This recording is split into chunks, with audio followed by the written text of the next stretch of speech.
College football on CBS Sports Network is presented by Geico. We are in the Mountain West. Boise State, Colorado State, both teams still have hopes in the Mountain Division of a title, and both teams are really steamed about their last two games, which were losses. Hi, everybody. Welcome to Fort Collins. Rich Schwaltz, Aaron Taylor, Jenny Dell joins us shortly.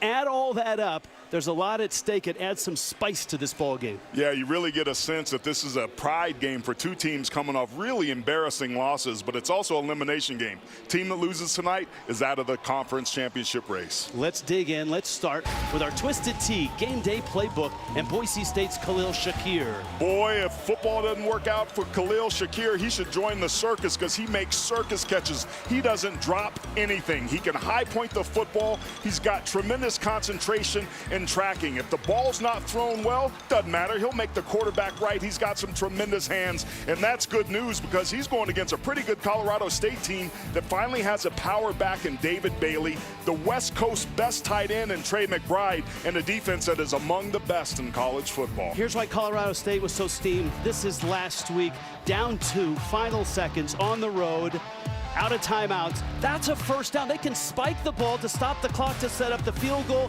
but the field goal unit comes on, and that rushes their kicker, Caden Camper, and his game-winning attempt is wide. Man, that is a tough way to lose a game. Right, Jenny Dell? Yeah, Rich, following that game, Coach Adazio told me he tried to be candid in exactly what he saw in that final sequence, and it backfired on him. He got ripped apart. Now, while he maintains that no coach sent that field goal unit onto this field, he says he's shouldering the blame. He says, it's my fault. I'm the head coach. I have to take responsibility with this. Anything that happens on the field is my responsibility. Now, speaking of the field, Coach Adazio is not going to be on this field tonight, guys. He's dealing with a little bit of a leg injury, so he will be coaching from the booth. All right, Jenny, there he is. Steve Adazio up here next door to us and ready to go. Andy Avalos, been a bit of a bumpy road in his first year at Boise State. A former terrific linebacker at Boise State and defensive coordinator, came back from Oregon to take the head coaching job. Of course, they've had an extra week to prepare for this game, but they weren't happy with their last loss, which was to Air Force. These were two teams that very easily could be coming off wins tonight. The unforced errors at the end, Boise's had 2 weeks to think about it. Colorado State has been stewing all week. Well, it's a chance to erase that for one of these two teams. Thomas Panunzio takes a knee. And here comes Colorado State. Their quarterback, Todd Centeio, has come a long way and is playing really well. Been really impressed with him, Rich. The thing I think that really stands out the most is his football IQ. You watch him on film, he's processing much more quickly, making better decisions, and getting rid of the football extremely fast. And we start tonight at the 25-yard line of Colorado State. Centeio fakes the toss. Mobile quarterback. 35-yard line. Centeio slides at the 43. That's a 17-yard carry. Look at this formation. Everything here reads run, but it's a bootleg. Nobody's open, so Centeio decides to keep it. He is definitely a threat on the run, something that Boise State told us was something that they really wanted to keep an eye on. Multiple tight ends in there now. David Bailey is an enormous punishing running back, and his first carry gets about a yard. This is a Rams offense that has weapons really big up front. And of course, Trey McBride, their big tight end, is a weapon. He certainly is. He leads all FBS tight ends in receptions, but he's a guy that can do it all. When he's in line, he can really block well. 2nd down and 9. Bailey over the left side. He went for 159 yards on 30 carries at Utah State. Bronco defense, they're giving up 405 yards a game. This is a little bit of a different Boise State defense that we've seen. For all the success that they've had through the years, they've really been stout and had a lot of depth at the defensive line position. That just simply hasn't been the case this season. You've got a pair of Canijos in the starting lineup, Kekala and Ka'anohi. Ka'anohi gets the start at corner for Tyreek LeBeouf, who is out tonight. Centeio scrambling, fires to the sideline.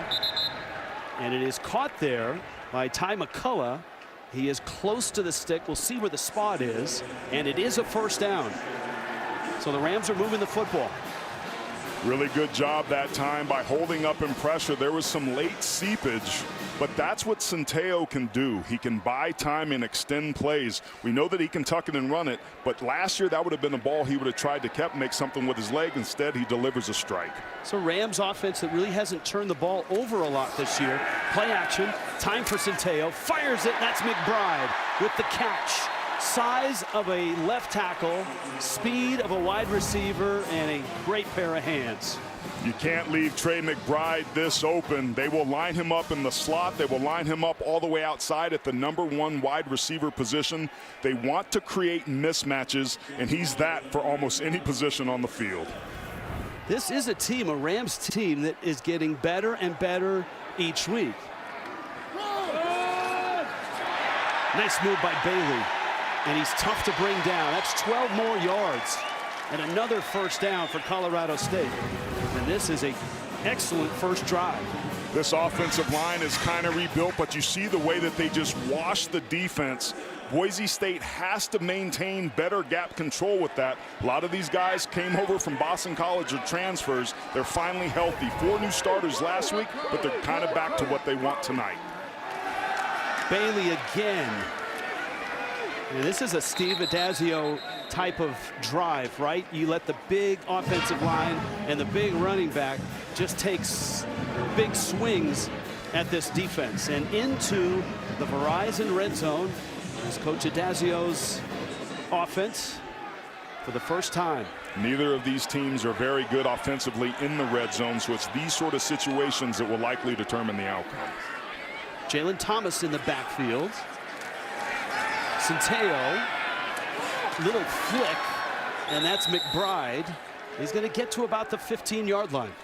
That's a play that you see a lot of teams run with great tight ends. It's a bootleg. It's called a slam technique, where he comes down, acts like he's blocking, and then it just becomes a levels concept where you're trying to create some space underneath, in the middle, over the top, so the big 85 can make a catch like he did there. John Budmeyer, the offensive coordinator for the Rams, has had a perfect series. Oh, that's McBride. What a creative throw by Centeio, and a first down at the 7-yard line. How about that? This is a simple tight end screen where he's going to come from the right side of the screen underneath. They bring the pressure up top. They were expecting pressure. They've tried to run this a couple times during the season. That's as good as I've seen it look so far. Centeio dropping down sidearm to get that throw to McBride. Bailey, right side, hit at the 5. He's going to get maybe 2. David Bailey is a senior. He is 6 feet, 240 pounds, a transfer from Boston College. And of course, that's where Steve Addazio was last. Boston College, guys like Andre Williams, A.J. Dillon, and David Bailey fits right in that mold. Second down. Bailey this time blasted, and the Broncos defense with 2 good snaps. It's going to be 3rd and goal. Really nice job by the defensive front here by Boise State, canceling gaps right there. You have tons of defenders around his legs. Bailey's coming off a season high a season ago. The Rams have been really successful on 3rd down. This is a critical play in this game. Centeio, time, lobs it, and it's broken up. Caleb Biggers coming over at the last moment on coverage for Boise State, and this is going to be a field goal attempt. That's Biggers, 26. They were trying to target Gary Williams, who had a touchdown a season ago, but credit Boise State. They bend but didn't break to force the field goal here. Caden Camper, the miss last week aside, is having a really good year. He has a big leg, 53 is his long. This is a chip shot from 22, and he knocks that one right in. Well, it didn't take long for points in this ball game. Colorado State goes nearly length of the field. Camper gets a chance to get back on the horse. And when we return, the Broncos offense gets their first touch. 3-0, Colorado State.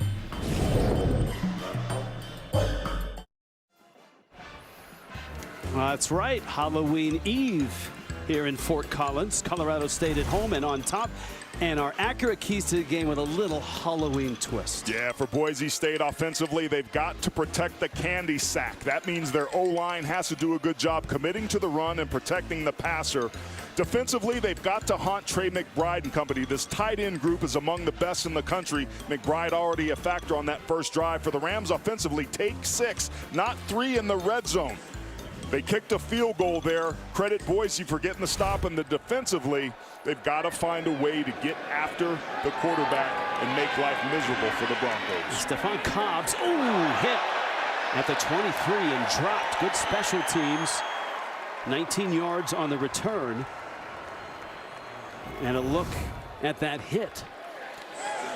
I think special teams tonight on a spooky Halloween night could play some tricks or be some treats for these teams, Rich. Both of these teams have had some good, some bad with special teams. I wouldn't be surprised if we see something special out of both of these units. Hank Bachmeier is playing at a high level. Completion percentage, 12 touchdowns this year. Really been impressed with him. Started the season off to his best statistical start, but he's so tough in the pocket. Takes a licking, keeps on ticking. First snap, Boise State, 23. Habibi Likio with the carry. It's good to see him back. George Holani should also return for what has been a banged-up offensive unit, especially the offensive line. Man, and tonight we're going to see Jake Stetz, number 68, at the center position. Garrett Kern, who started all 7 games last year at left guard, is going to go back to left guard. But you're right, Habibi Likio and Holani being back is huge. Riley Smith, the tight end, little motion, a lot of formations. Shakir has it, flying around the left side, trying to get the edge, and he is strung out by Marshawn Cameron. This is a defense. Chuck Heater, their defensive coordinator, they do a lot of things well. He's well named Chuck Heater because that's exactly what this unit does. They bring the heat. Second in the country in sacks with 29.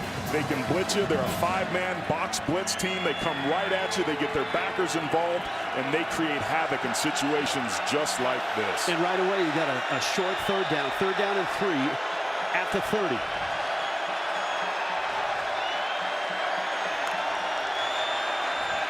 Blitz comes, Bachmeier short throw, and it's incomplete. In and out of the hands of Octavius Evans. And Boise State fails to convert a short third down, and they give the football right back to Colorado State. This was a nice job by Bachmeier delivering the football to Octavius Evans. There's a look there at Chuck Heater. They bring the heat on third down. That should have been converted, but a 3-and-out is not the way you want to start on the road. Special teams last year between these two teams was a huge win for Boise State in the win in Boise. That's a wobbly punt by Joel Velasquez and a sideways bounce out of bounds, and great field position for drive number 2 for Colorado State's Mountain Division showdown here. Broncos and Rams.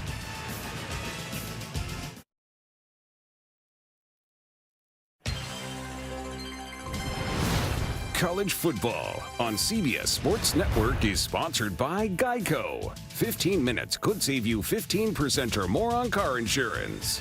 By Verizon. 5G built right. And by Old Trapper Beef Jerky. What's your beef? It was a huge Halloween parade last night and today in downtown Fort Collins. Many of them have ended up here. Canvas Stadium, home of the Rams. Brand new stadium, so to speak, 2017. And a 1st and 10 at the 35 for Todd Centeio and Colorado State, who marched down the field, had to settle for 3 points once they got inside the 5. And on the carry, Jalen Thomas. Not a lot of yardage there. No, and the bulk of the issues for Boise State defensively has been their inability to stop the run. They rank 111th in the nation, allowing almost 200 yards per game. That's a great stop there on first down. Centeio pulls it, fires it, crossing pattern, and McBride catches everything. That's two of the better football players on the field right there. J.L. Skinner is a heat-seeking missile. You're going to see McBride slip out, gets behind the linebackers in front of the safety, gets hit almost immediately, but he has those soft hands. He is a true pass-catching hands catcher as a tight end with that big body. That's a great combo. Another first down, another play action. Centeo firing on the run, and it's incomplete. McBride again tangled up with Caleb Biggers. And it's second down and 10. There's been some injuries in the back of this defensive backfield for Boise State. Caleb Biggers getting a little bit of a roll. Tyrick LaBeouf has been banged up. It's going to be a game time decision today. That's something for us to keep an eye on, especially with McBride and an extremely talented tight end group. Gary Williams, a second tight end in. Bailey trying to get to the corner. That's tough to outrun this defense to the edge. There's speed on the outside, and Bailey is going to lose a yard. This could be a long third down. Keep an eye. Go ahead and roll it, guys. You're going to watch on the right side of your screen. You're going to see the edge get forced. Tyreek Jones, the safety, comes right there and cut blocks. That forces David Bailey to go back. Colorado State a week ago was masterful at out-leveraging the defense. Boise State knew they had to do a good job, and they did exactly that there to create a third and long.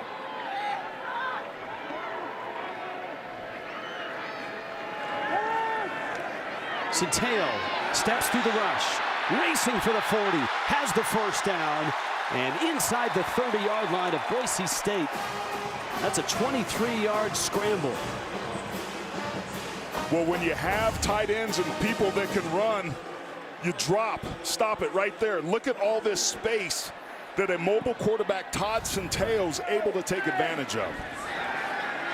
Again to the air, Centeo, a dart, a catch, a touchdown. Cam Butler, 30 yards.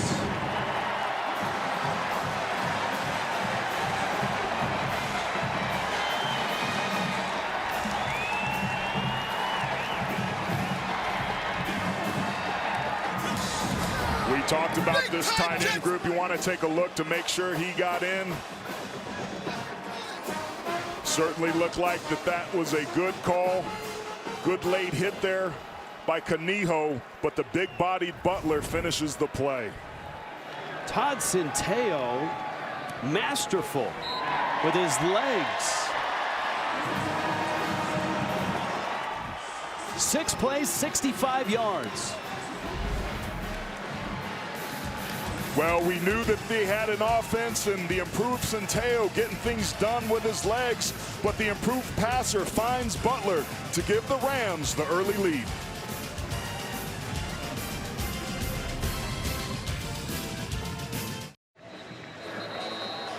Welcome back to Canvas Stadium. The Rams are up by 10. Now, Colorado State is looking for their first ever win over Boise State. They've lost 10 straight games dating back to 2011, and Coach Adazio making sure his players understood that, calling the Broncos the high watermark in the conference. Coach told me they've done it year in and year out, establishing that tradition. He said, when you're building a program, you need to get wins against premier teams, and Boise is a premier team. Guys, the Rams are the only team in the Mountain West to never beat the Broncos, and now up 10-0. All right, Jenny, good stuff. And if you're just joining us and you see Steve Adazio in the coach's box, he has a leg injury and cannot stand on the sideline, so he is up in the box. This is Cobb's dangerous return man, and another nice play on special teams for Colorado State. Let's take another look at the score. Well, Rich, we talked about this great tight end group. Here's going to be Cam Butler right here. You got to watch the eyes, though, of number 21, Tyreek Jones. He gets washed up. The burst formation gets him a little confused, and right there, boom, Butler's able to get behind him. A seam route. This is the second game in a row that they've targeted the tight ends in the seam. Centeo is masterful at delivering those footballs. Boise State's got to get that figured out.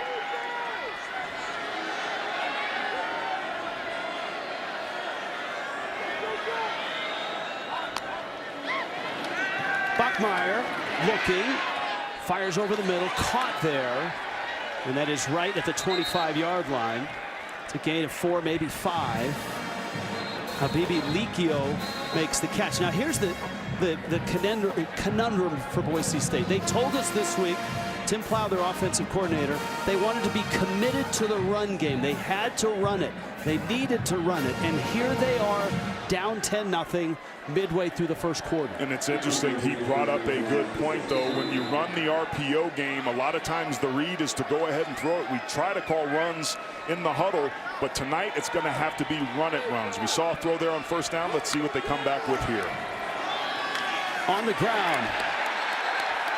And that is Shakir, the wide receiver extraordinaire, who does have some running back in him. And these are the struggles offensively on the ground. And you take a look at that, they have struggled mightily. This used to be a strength of this team, but the times that they've been able to rush for over 100 yards have all been wins. That's why here on the road, they wanted to make that a point of emphasis. And they find themselves in a 3rd down and 6.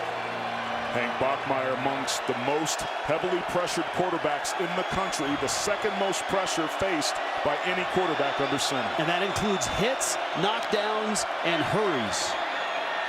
No hurry here. Nice throw. Van Buren with the catch. Flag is down. Van Buren is down, and he's inside Colorado State territory.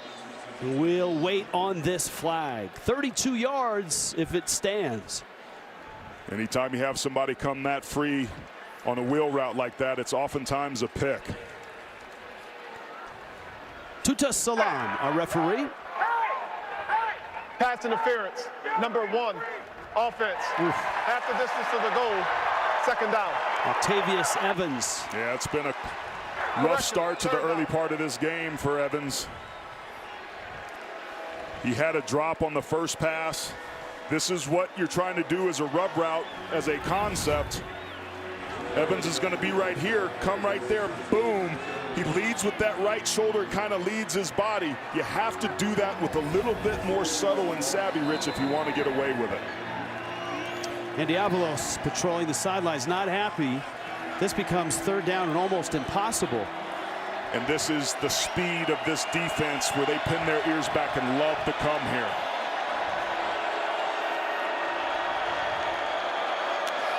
But they play coverage. Little inside screen caught by Cobbs. And Cobbs has a nice game, but that's the long ways from the 1st down, 11 yards. And Boise State has to give it back to a red-hot Colorado State offense. This has been a defensive game to start, but back-to-back 3-and-outs for this Colorado State unit that we talked about at the very top of the show, the 2nd best defense in terms of yards allowed per game, and boy, do they look the part here early. Velasquez to punt. And another one off the side of his foot. Panunzio comes to get it, trying to escape, does, cuts back, and he's into Boise State territory. That's excellent return work by Thomas Panunzio. 12 on the return, 10 on the board, and an early lead for Colorado State.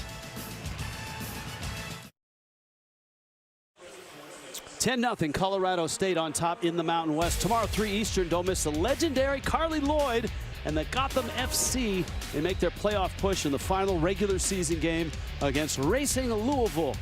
It's the NWSL on the 24-hour home of CBS Sports. Little Gotham action here. How about the tight end action here? Well, we talked about it at the top of our show that one of the keys for Boise defensively was to keep the tight ends in check. We've seen the job that Trey McBride has done. He loosens the lid, and then it's Cam Butler that gets it all the way off and gets into the end zone for a touchdown.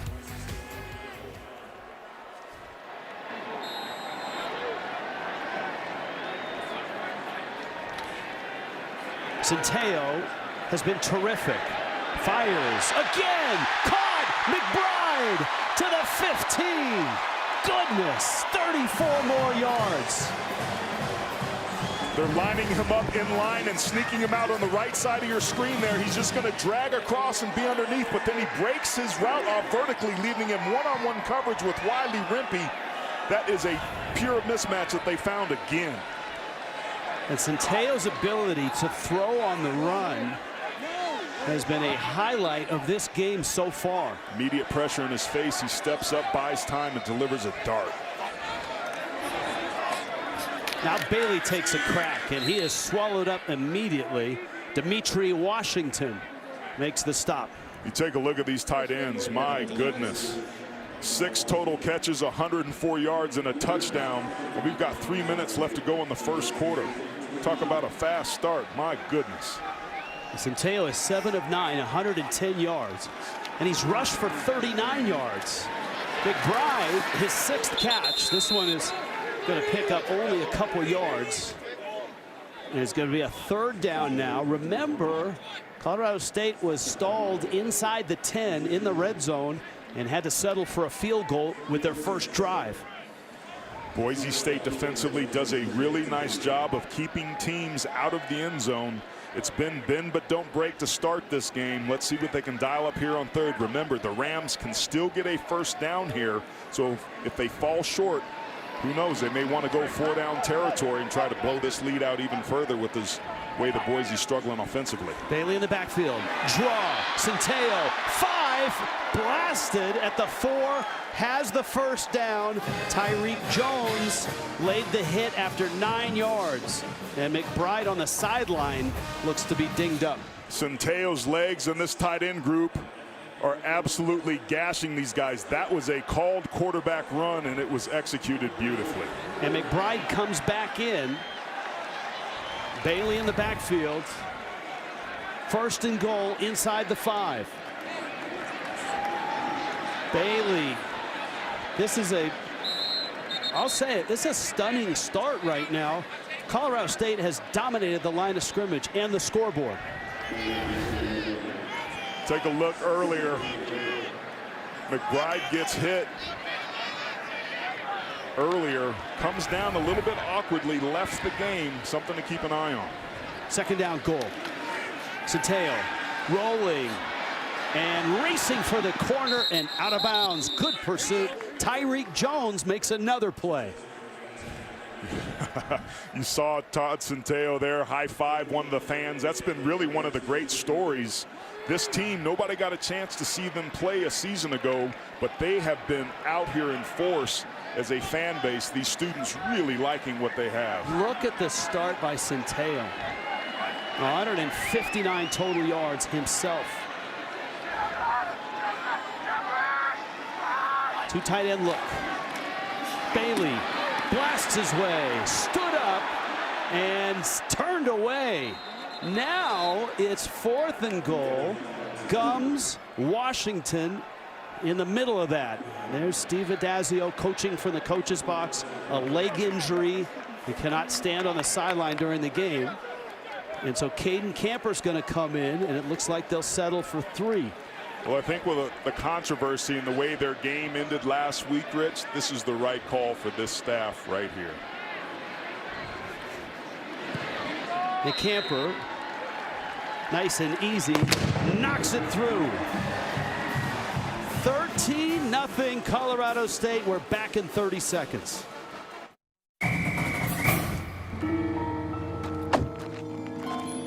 What is this?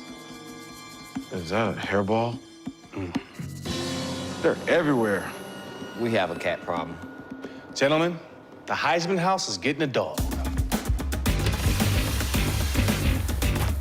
Go show those cats who's boss.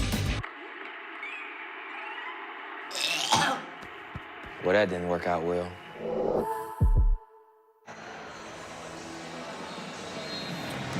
Waffles, I think. 13-0 Colorado State on top of Boise State. A pair of field goals. Boise State's red zone defense about the only thing going right for the Broncos right now.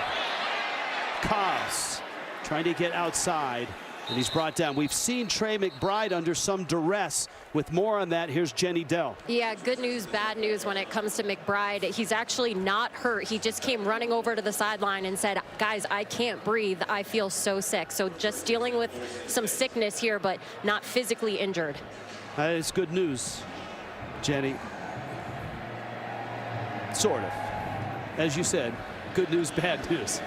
But right as we saw him right there at the very end, you saw a little smile. That should give the Ram fans some hopes that he could come back into this game. And let's see if Boise State can get the offense in gear. A couple 3-and-outs. Obviously not getting it done. Shakir carrying there. Aaron Taylor, what's up with Boise State's offense? This defensive line, keep your eye right here, just devastating up front. Nobody's been able to really block them.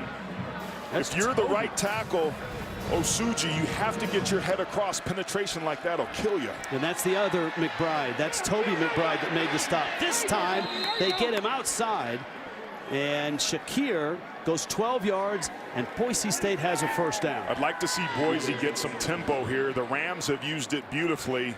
They are going with the no huddle, but they're kind of slowing things down. I think at some point when you do no huddle and you run some tempo, Rich, it allows you to kind of stop thinking and just play. This break right here at the end of the first quarter gives them some time to regroup. Dominant first quarter for the Rams of Colorado State, up 13-0. You're watching college football on CBS Sports Network, presented by Geico.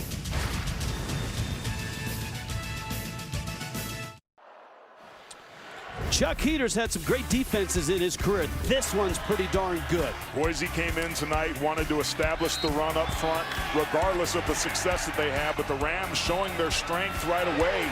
Only 18 yards so far. The defensive line is more than holding its own. Take a look at these first quarter stats, Rich. Only 18 rush yards. Total yards 33 to 183, and look at the first downs. This has been as dominant of a first quarter of football as we've seen Colorado State play. Shakir in motion. Bachmeier pressured, and as we noted, he's the second most pressured quarterback in all of college football. And this would qualify as another one. Yeah, it's going to be off the right side. The right tackle just gets beat inside.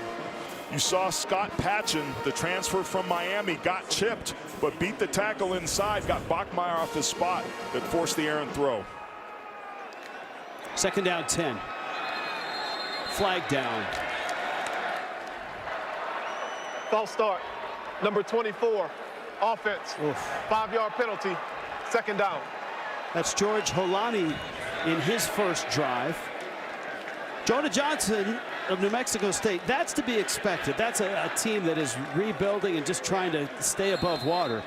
But Bachmeier's been knocked down, he's been hit, he's been pressured more than anybody except Johnson all year. And those are hits, those are hurries, those are actual people getting to the quarterback and forcing throws to leave earlier than intended. Second and 15. Holani to the 42. And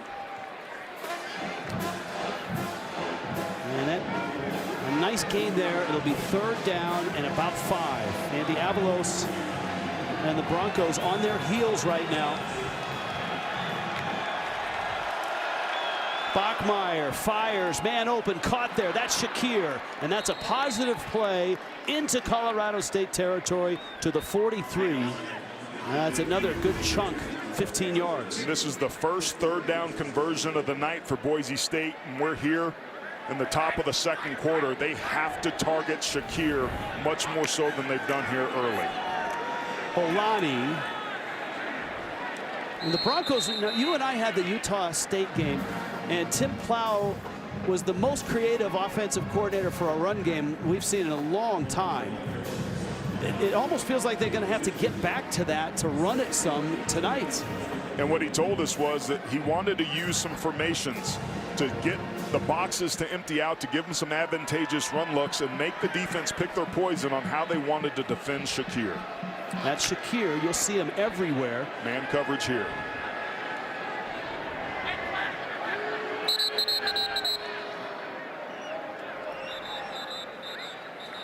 And a whistle from the defensive backfield. Timeout on the field for player equipment. Don't see that very often. Rashad Ajayi, not related to the great Jay Ajayi, the running back of Boise State, but always good to drop his name into a broadcast. What a fun back he was, man. We called so many games where he put his incredible talent on display. And that's one of the And there's Ajayi on the equipment trip to the sideline. That's what makes this such a mystery that Boise State can't run the ball. Ajayi, Alexander Madison, Jeremy McNichols. You can go back to Brock Forzi or Doug Martin or Ian Johnson. They've always had a really good run game. In fact, last year, Holani ran for over 1,000 yards. This is the 5th different offensive line lineup that they've used this year. That's a big part of their inability to run the football. They have to bring a different player out. That's the confusion right now. Langston Williams, the freshman, number 20, bottom of your screen, had to come in. Now they can call a timeout and get Ajayi back in the game. State takes their first charge. And that's exactly what they're doing. Wow, this is, if you're just joining this game, a lot's going on. Chuck Heater in the gray sweatshirt, his defense is pitching a shutout right now. 45 years as a defensive coordinator. This is his 532nd game. He's done it all. 3 national championships, 2 at Florida, 1 at Notre Dame. Coached with Earl Bruce here at Colorado State. Ohio State, Washington, Florida, Urban Meyer. And look what they've done. They're an underappreciated, under-the-radar defense. And this defense has always played a big factor in the games that they've won. Every game that Colorado State has won this year, that defense, Heater's defense, has held the opponent to 14 or less points. It's really easy to win offensively if you only need to get to 15. This is a vitally important drive for Boise State. Colorado State has scored on 3 drives, and the Broncos are into Ram territory for the first time tonight on 2nd and 8.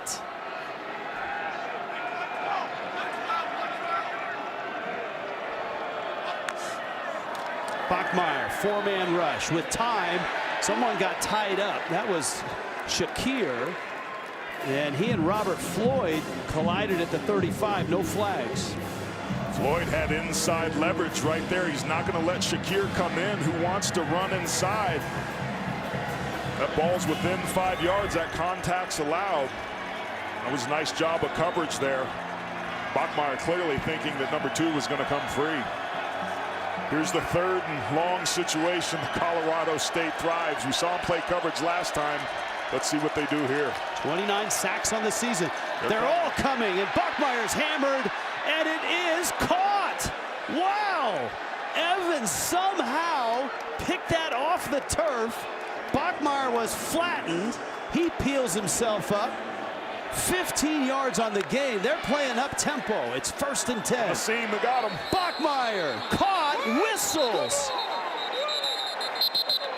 Prior to the ball being snapped, the officials were paged to review the previous play. Oh, Riley Smith with the catch into the end zone, but it's coming back for a review of that catch. And it should come back, Rich. Completed pass is under further review. It was an incredible effort by Evans. We saw him drop one, but that ball looks like it hits the ground and bounces into his hands. When his hands are on the side of the ball, take a look to see if you see the pellets come up behind it. It's hard to see from that look. The one before this, I think, showed a really good shot, but this is worth a second look. Good job by the booth upstairs. It's a heck of a job by Bachmeier to get that ball off, because he was almost horizontal at that point. I don't know. Now, the original call is catch, and that obviously holds a lot of weight. You got to see enough to overturn it. I don't know if you're 100% sure on all those looks. I agree with you, and I think the call on the field is going to drive this. As they review it, it may stand. To me, it looks like the ball bounces. The tip of it bounces right as his hands get there, and he wraps him around, but the point of the football clearly hits the ground, in my opinion. I wouldn't be surprised if they overrule this. The other part of this is it felt like Boise State got the snap off before the whistle. The official said the page came before the snap, but the whistle definitely came mid-play. No question. You're all over that and the way that it went. And sometimes there's mechanically things that take place, just like when the play clock is counting down, it goes to 0. The officials take their eyes off of that to the snap, and sometimes it's on 0 when it gets snapped. There's some mechanical things that unfortunately play a factor, and I think that's what happened here. And to your point, man, that's really unfortunate because that's the best momentum that we saw Boise State have so far in this game. That play also is a great illustration of what Bachmeier's been up against this year. This drive, pressured, hit. He was being knocked on his rear end, and he still got that pass off. After review, the ball hit the ground prior to the receiver gaining firm control. By rule, this is an incomplete pass. It's 4th down at the 41-yard line. And this feels like that review overturns not one, but 2 plays. I remember when Hank Bachmeier was first on the road against Florida State. You saw him take a licking and just get hit. Look at him stand in the pocket, still gets that Boise ball State number off. 3 is wearing jersey number 9. And how effusive with the praise was Chuck Heater when we asked him what he thought about Hank Bachmeier. He just went on and on about this young man's toughness, and we just saw it right there. Yeah, we asked Heater, what do you think of Bachmeier? And for like a minute and a half, he just said, just incredibly impressed. Handles pressure, tough, one of the toughest quarterbacks he's seen in a long time. And the, you know, you're in a spot on the field, 4th down. Velasquez getting ready. This is Boise State.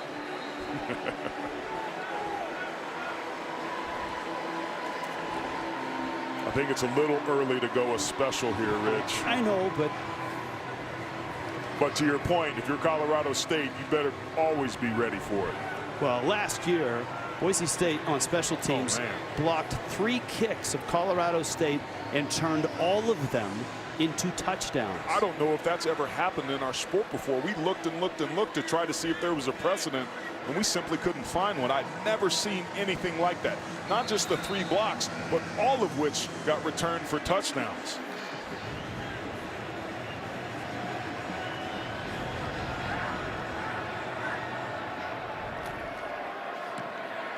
That's going to be a little strong.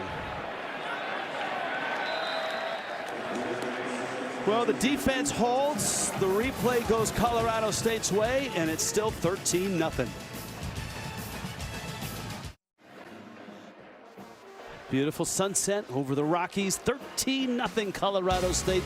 Best riders in the world go head-to-head in Vegas. 5 straight days. Chance to win the ultimate prize. Don't miss the PBR World Finals starting this Wednesday on CBS Sports Network. Let me tell you about Todd Centeio. What a masterful night this young man is having. It started out with him showing you his open field running ability, the sidearm throws, the accuracy, the poise inside the pocket. He's been wheeling and dealing, then hits the seam route to Cam Butler for the touchdown. This young man has been lights out. Take a look at that, Rich. 8 for 10, 111 yards, a touchdown at 49 rush yards. Hard to start better than that. And Centeio, play action again, time again. Crossing route knocked down by Boise State. Jackson Cravens got a hand on it. These are the first 3 possessions. I mean, it's incredible. You're here at home. You have fans in this beautiful stadium. You rode out COVID last year, all the struggles. The way that this team lost the game, having a chance to win at the end of last week, there was no rust whatsoever. You have to credit Adazio for what he's done with this team, getting these guys ready to play here tonight. 2nd down and 10. Trey McBride back in the ball game. He was feeling ill, last report from Jenny Dell. And Shane Irwin comes up, makes the hit for Boise State. And I got to credit Boise State defensively. They've done a really nice job on the run game of stopping David Bailey. Anything in between the tackles, the Rams just simply haven't had any success. It's been the legs of Centeio that has hurt them on the run. This is Barry Wesley, versatile offensive lineman. He started, I think, at just about every spot this year.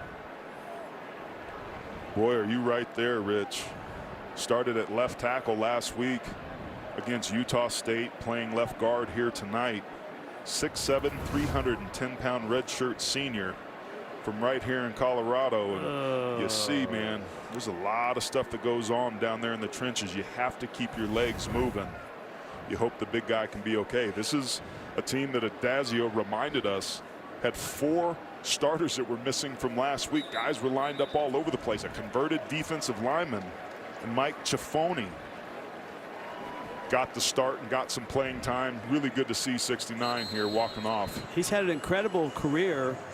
He walked on, and he has started every game in his career since walking on. That's pretty remarkable. Bear Creek High School grad, making those boys in Morrison proud. All right, it's a 3rd down and 9 here. Broncos would love to get their first defensive stop. Already 4 of 6 on 3rd down. 3rd and long. Expect pressure. Here they come. Up the middle they come. Centeo unloads, caught, and knocked off balance. Was Wright. Dante Wright with a crossing pattern. Caleb Biggers made sure it was just an 8-yard pickup, and this would be 4th down. Nice job by Wimpy and the rest of that defense to get themselves off the field there on 3rd down. And credit Boise State defensively for getting a stop. They've been gashed at times tonight, but these guys are still playing hard. That was a good stop for them.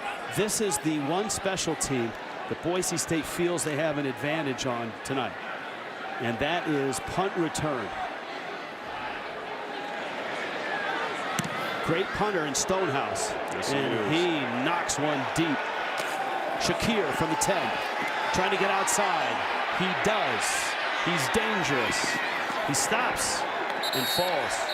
Let's hope he's okay. He is. He pops back up. That's a 65-yard wallop by Ryan Stonehouse.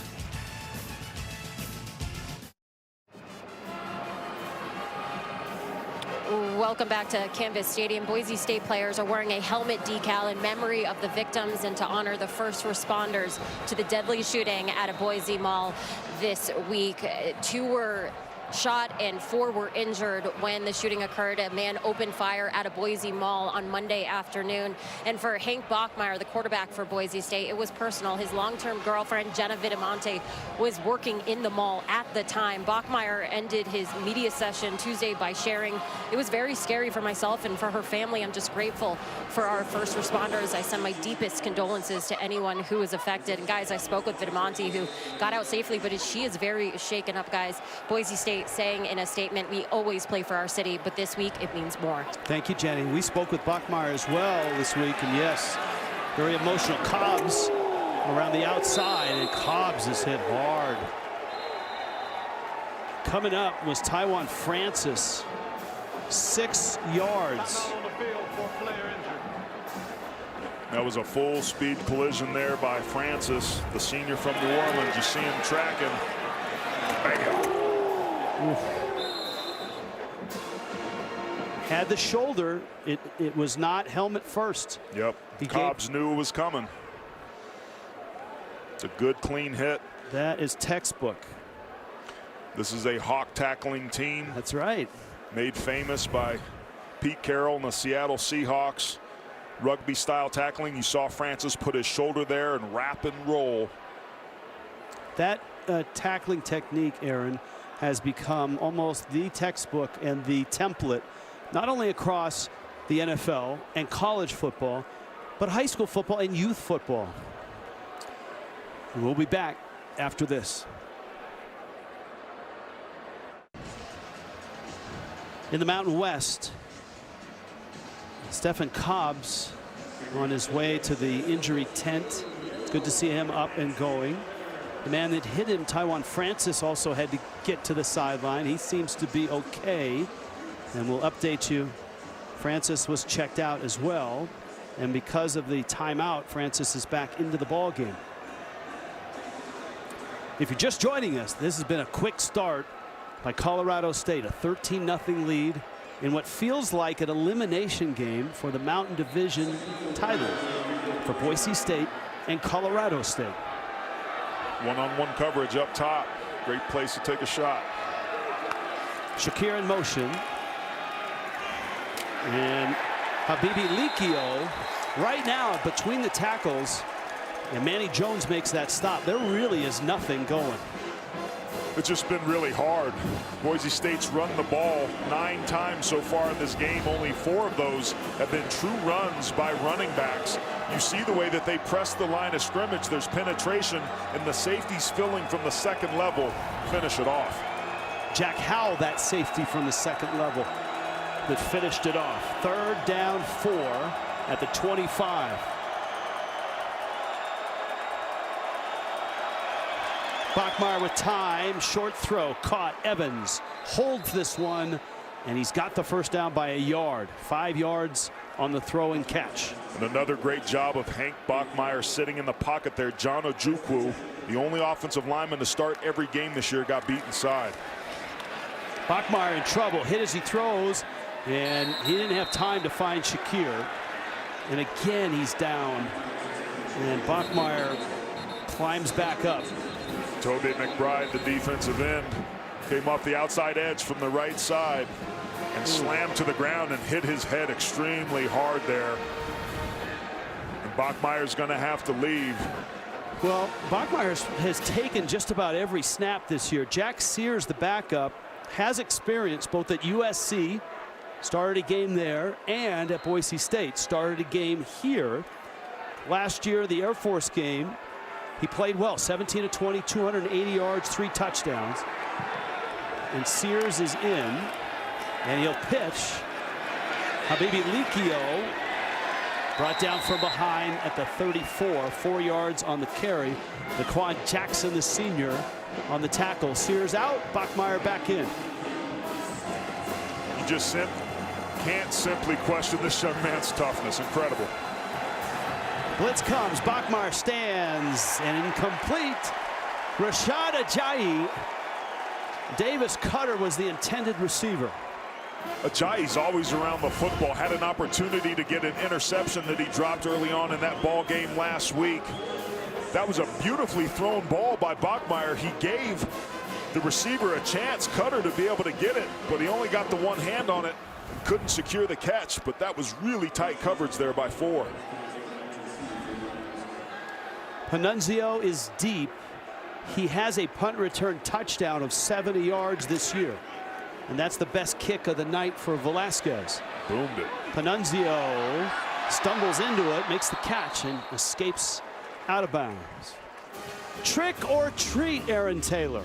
Georgia has the best defense in FBS history. I'm going to say that's a trick very quickly heading towards a treat. I think the 2001 Miami defense has the crown, but maybe not for long. Cincinnati will win a playoff game. That's a trick. I don't think so. They don't control their own destiny, and if they do, they're going to be seeded 4th and have to play Georgia. That ain't a good look. Pitt will win the ACC title. I still think even with today's loss, they look to be the best and most complete team, but it is the ACC Coastal Rich. Anything can happen. Whew, that is scary, though it did draw a smile from our critically acclaimed director, Matt Plunder. 1st and 10 for an offense that's really clicking right now. Ezekiel Noah makes the stop. Jalen Thomas with the carry, 6 more yards. One of the things that we're watching Colorado State do is there's another player down.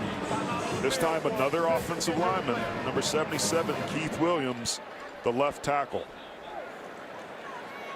He is pointing, looked like, to both of his calves, which would indicate cramps, and they're massaging them as well.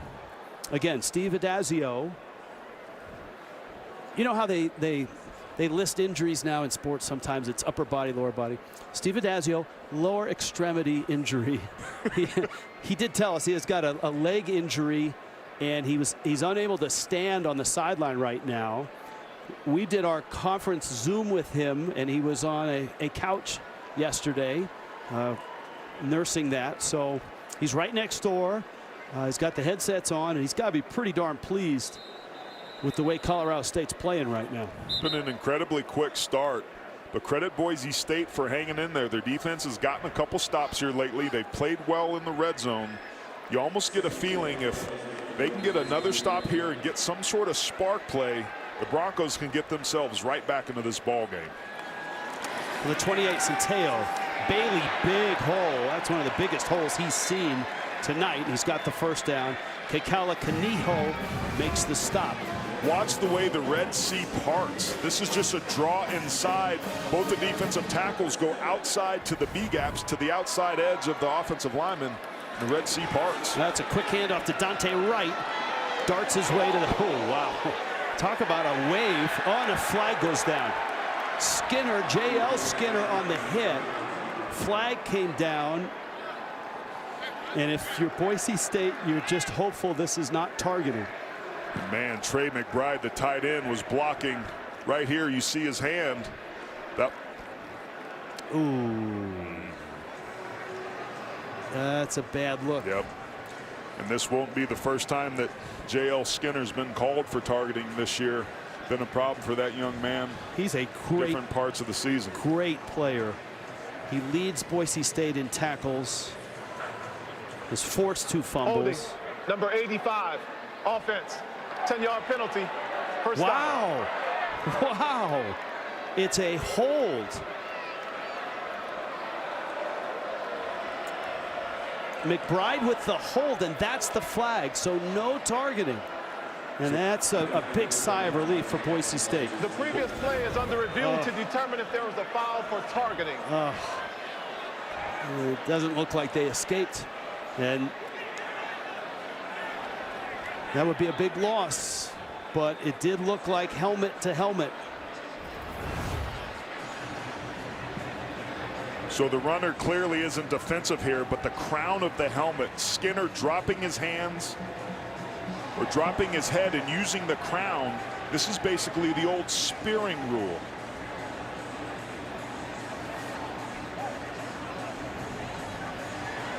And as we pointed out already, he's missed some time this season in this exact same situation.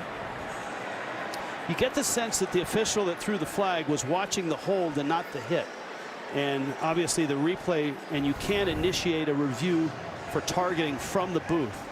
It's a point of emphasis to make this game safer, Rich. We were talking about the hawk style tackling that's taking hold that Colorado State uses, that a lot of high school teams around the country use.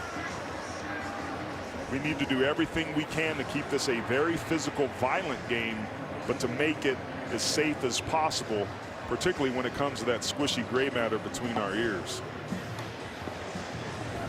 Skinner is here's the verdict. After review, it has been determined that there was a foul for targeting using the crown of the helmet. Number 0 for Boise State has been disqualified. The penalty for targeting and the penalty for offensive holding will offset. Replay, first down. And you see the frustration there by Skinner, but he's unfortunately guilty as charged. And that's a big loss for this team, Rich. To your point, he is a heat-seeking missile down there, and one of the players responsible for stopping the best tight end group in this conference. He's got to be careful, too, that he doesn't add to this ejection. No question there. He's allowed to be able to stay out on the field. Because this is the first half, he'll miss the rest of this game, but will be eligible to come back next week. Especially against this team with Trey McBride. He is a key guy in coverage with a big tight end like that. So the penalty's offset. It's 1st and 10. Bailey now. And Bailey gets to the 38-yard line. These runs here that Colorado State is dialing up, these are body blows that make it really hard for this defense as the game wears on. Colorado State's had the ball twice as long as Boise State. They've ran twice as many plays, and that's going to hurt a defense that just lost another good player. Centeo's had a hot hand. That one pops out of Dante Wright's mitts. 3rd down and 7. Ball's a little bit high. Wright's not the tallest of players. That's one of the only errant passes we've seen Centeo throw. If you're going to put mustard on it like that, you have to throw it lower so Wright can catch it in stride, turn up, and get north and south. 3rd down, 7, 9 of 13. And of course, Centeo has run for 49 yards on only 4 carries. McBride, nicely done by the Bronco defense. Riley Whitby, Isaiah Banya. right there. That was the same tight end screen underneath that we saw them hit on earlier. Banya was waiting on it. Just an excellent job, and another third down stop here by Boise State to get the ball back. If you're going to take on a big load of laundry like that, good on Banya for going low. That's about the only way you can get 85 to the ground. Stonehouse cranked out, what was that, 63 with his last punt. Shakir is back at his 8th. If he hits it 60, it's in the end zone. He may have hit it 60. Oh, wow. He stuck it. That's like sticking a 4-iron. My goodness. That's a 56-yard punt that lands and checks up inside the 3. Ryan Stonehouse, 2-time All-American. And that's an All-American punt. Yoo-hoo! Brent Stover in New York. Bo Nix, 7 of 8, 94 yards through the air. He's got 2 rushing touchdowns, including this one. Second quarter, number 18 Auburn leads number 10 Ole Miss, 21-10. Rich, Aaron, and Jenny. All right, Brent, thank you. 13-0, Colorado State on top. Boise State, after that, another monster punt from Stonehouse, has a long way to go to get their first points of the night. One-on-one coverage down here low. We haven't seen Boise take any deep shots. Bachmeier 4-10, 35 yards. He's been hurried and hit many times tonight. Andrew Van Buren with the carry out to the 4, gain of 1. You got to credit Tim Plow. He said he wanted to be committed to the run. He and Andy Avalos talked about it.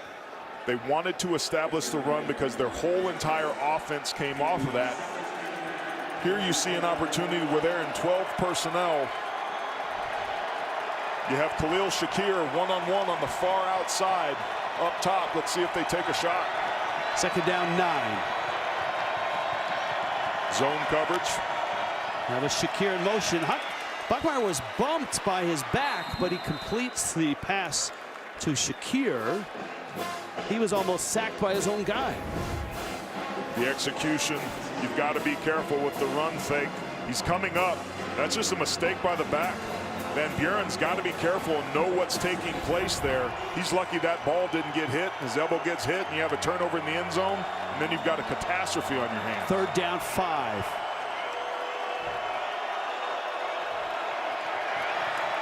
Five men come. Bachmeier's throw, nicely done. Good execution, kind of a back shoulder throw that Shakir stopped and grabbed for 10 yards. Yeah, Tyneil Hopper, number 88, the tight end, ran a nice route too, was a little bit open. Also, that's good news. If you can give Bachmeier some options, he's going to find the open one. You see those good hands that Shakir has displayed all season long. They've got to get him more touches and targets.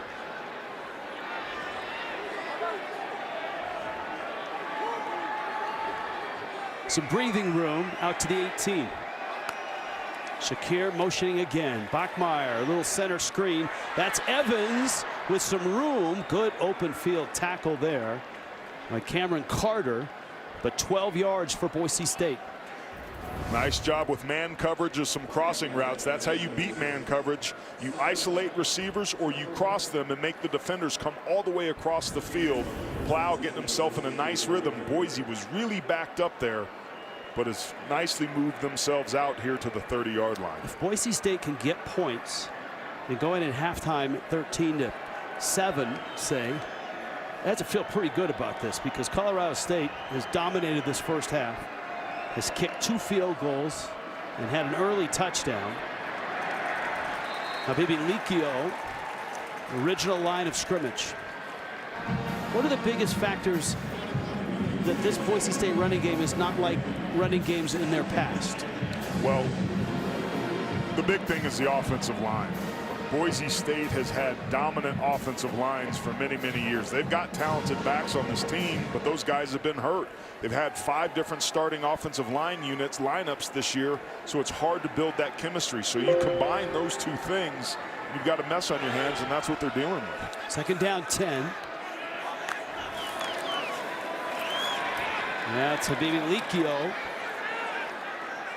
He's close to the first down, and we're down to Jenny Dell. Jenny? Yeah, guys, on that last play, Stephon Cobbs actually just came back into the game. That was after he was in the locker room for the last 15 minutes or so, so a very good sign. He's also been dealing with an ankle injury that's been on and off all season long, too. All right, Jenny, thank you for that. This defense is unrelenting. Devin Phillips, Scott Patchen, and a flag at the end of the play.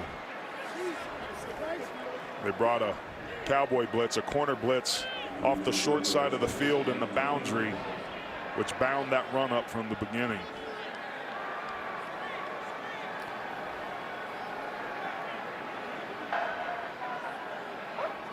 Personal foul, face mask, number 94, defense, 15-yard penalty, automatic first down. Devin Phillips now shaking his head. Let's look. He's got his hand on the face mask.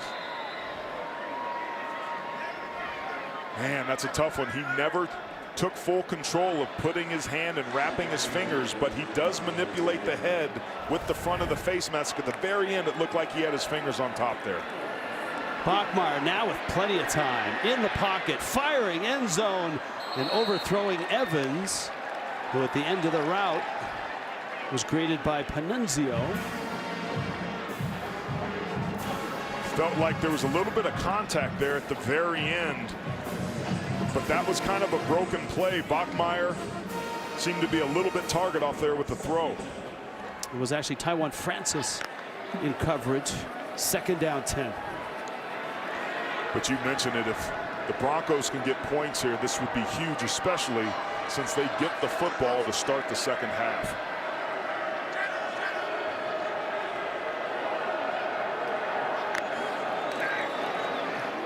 That's Shakir looking for a seam, strung out nicely by Colorado State, and again Taiwan Francis there. Francis did a really nice job there of flattening out the defender. He didn't let himself get grabbed, so it never allowed Shakir to be able to get north and south and puncture. Had he been able to get himself wrapped around and out leveraged, Shakir would still be running. Boise State 51 yards on the ground, have struggled on third down, 3 of 7.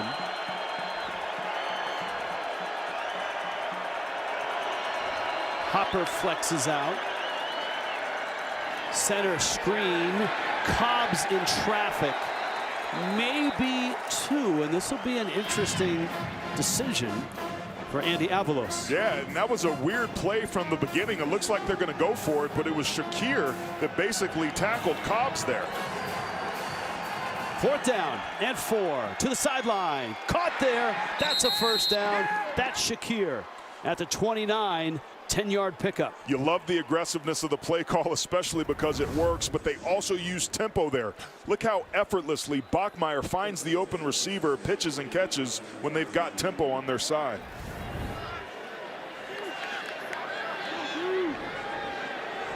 Obviously the best drive of the night for Boise State. Bachmeier, another quick throw. Shakir in space, inside the 20 and down close to the 15-yard line. That's another first down and 13 more yards. Shakir's not right. He looks a little hobbled or something. He doesn't look nearly as explosive as he does here. Watch when he catches this football. Usually he would puncture and get north and south. He just doesn't look as explosive, especially right there. He may be gassed. I mean, he's in on every play. He's in motion. He's on fly sweeps. He's on quick screens. That's a great point, Rich. From the 16. This time Evans in motion. Bachmeier has time and is hit and dropped at the 26. Cameron Carter got him. First sack for a team that had 8 last week. See Cameron Carter, the linebacker's going to slow play it. Boom, right there, number 12. When he sees that the back goes out and there's nobody to pick him up, he's got a free rush. He's right here. and he just comes unblocked, unabated. There's nowhere to throw the football. Bachmeier wants to hit 4 down here, but he shakes free too late and ends up taking the sack. Second down, 18. Almost 6 minutes of this drive. 73 yards, 13th play. Quick pitch. Shakir's gonna throw it. End zone. Contact. Flag. Pass interference. Riley Smith, the intended receiver. Oh, he does a little bit of everything. And we asked him this week, because his touchdown pass was a shovel pass, and he said, I've been telling him I can throw it deep. Boy, was he right. What a great play call. Pass interference, number 8, defense.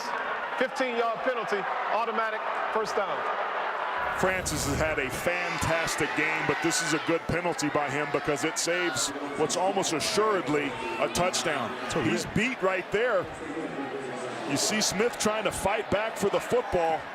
He's turning around to look, but he clearly interferes with the receiver's ability to catch the football, and he's pumped, and he's also pooped. He is. He is absolutely a gas right now. This long drive continues. 2 first downs by penalty have helped. Colorado State takes their second charge timeout of the half.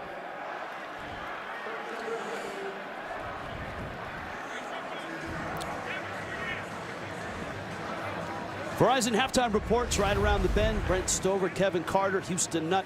It's certainly a busy day, college football. They're in our CBS Sports Network studio in New York. Highlights and scores from around the country. Love to hear both Kevin and Houston talk about this one. Colorado State, a dominant first half, but Boise State, who's had good red zone defense and now a long drive featuring that man, Khalil Shakir, have an opportunity to stick it in the end zone against a defense led by that man. Yeah, and we talked about neither of these teams offensively being very good in the red zone in terms of scoring touchdowns. The Broncos would love to get an opportunity here with 1st and goal on the 9.9 yard line. And that was Chuck Heater, defensive coordinator.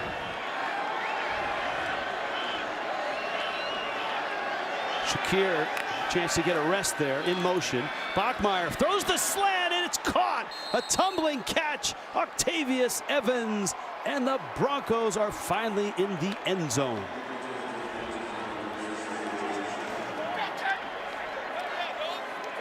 What an incredible drive. 13 plays, 88 yards.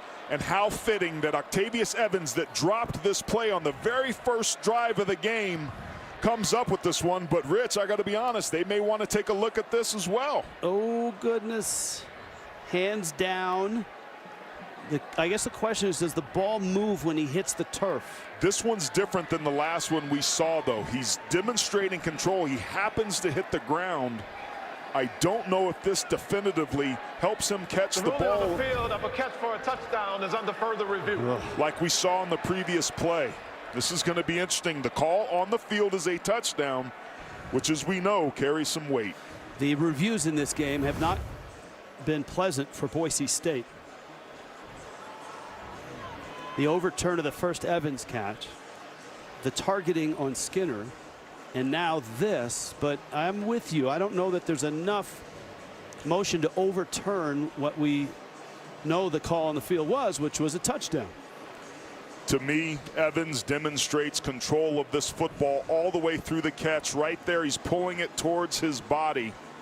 If the ground's not there, he still catches this football.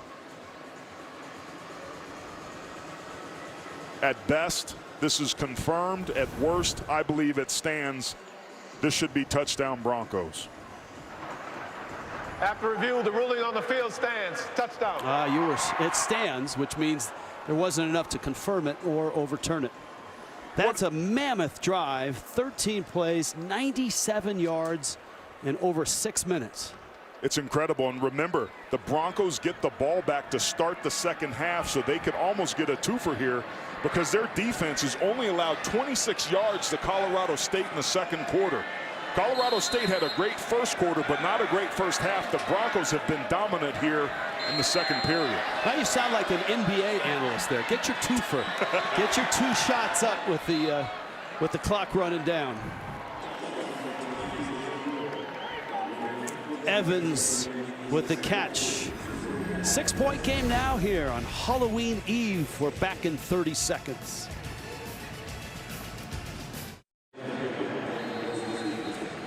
They're looking for you, Aaron Taylor. You don't need binoculars to find my big self. 13-7 now. Colorado State scored on their first 3 possessions, but 2 of those were red zone stops by Boise State. And Boise State could do nothing in that first quarter.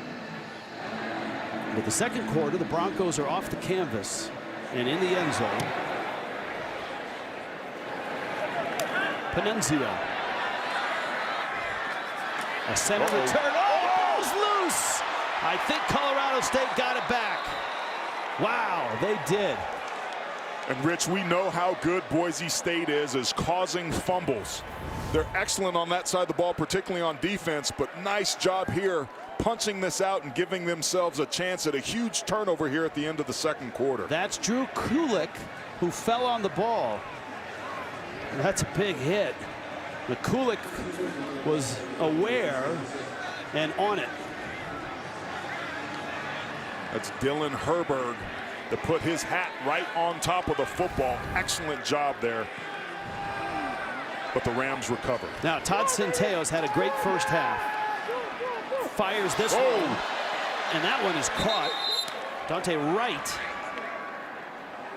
5 yards on the pickup. Incredible concentration here by Wright. You're going to see him. Centeo finds him, tips the ball, avoids the big collision, and gets himself out of bounds. My lips got in the way there. That's all right. It's a 2-minute drill. Things happen quickly. Centeo, that's McBride, that's a catch. That's 7 yards and a first down. Now, interestingly, Rich, Colorado State has 1 timeout. End of a half scenario. This is what cost them last week. That's an excellent point. And remember, that's Keith Williams. The last time he went down, they were looking at his calves like it was cramping. And let's check in with Jenny Dell. Jenny? Yeah, you were talking about Keith Williams there. What I was told about him is big boy, bad knees. You see he has braces on both of those knees. He was also stretching out his ankles on the sideline, but obviously back in the game, guys. All right, thank you, Jenny. Aaron Taylor, you brought up a good point. If you didn't watch last week, here's another look at Williams. Yeah, and looked like his hand this time. It's a great move by Scott Matlock getting to the quarterback. Leads his team in sacks with 6. He's a ferocious pass rusher, and Williams there a little banged up. But yeah, the end of the game execution not the smoothest for the Rams last week. Right, and certainly that was a huge controversy and consternation, not only over the weekend and on Monday, but all through the week. The wrinkle here tonight, Steve Adazio has a leg injury, and he is coaching out of the coach's booth. And so one of the things that he told us yesterday in our conversation is that they've put a lot of safeguards in place with coaches on the sideline to make sure that that never, ever happens again. Brian White, the associate head coach and running backs coach, the one that's going to be the interface between the officials and filling in for Adazio on the field. First down at 10. 39-yard line. Centeo, watch his legs, scrambling, throws on the run, sideline. Oh, catch! Ty McCullough. That is a thing of beauty. 29 yards. Now with that throw, this is where Centeo has gotten better. Look at him go through his read progressions. He doesn't panic. His ability to throw on the run just simply wasn't there last year. That completion already puts them in field goal range. Now they want to try to get 7. Caden Camper, oh, little flea flicker. And Centeo, with the play blown up, just throws it to Bailey. Sort of a salute to Boise State. Since they're here, why not run a little bit of this and a little bit of that? Man, I don't know if I like this play call. This is too cute. Let Centeo do his thing. You're trying to trick him. You may have a shot at hitting this deep. I guess you get something out of it and gain a couple yards there. I'll tell you what, it was Ezekiel Noah who blew that play up. He got so deep in the backfield that Centeio didn't have time to look downfield. They see trick plays 5 or 6 times a day in practice. Centeio's got a lot of time. Nobody open. Now finds a man. That's right. Out of bounds. 20 more yards. Wright's been their best deep threat. Only 15 catches on the year. But again, Centeio going through his read progressions. Wright wasn't his first read. He was his third. And he delivers. Just outside the 10. Boise State's going to take a timeout. 30 seconds in. They have 2 more left. Colorado State back to life offensively. Boise State has had excellent red zone defense in this one. Twice they have turned Colorado State away inside the 10 and forced them to settle for field goals.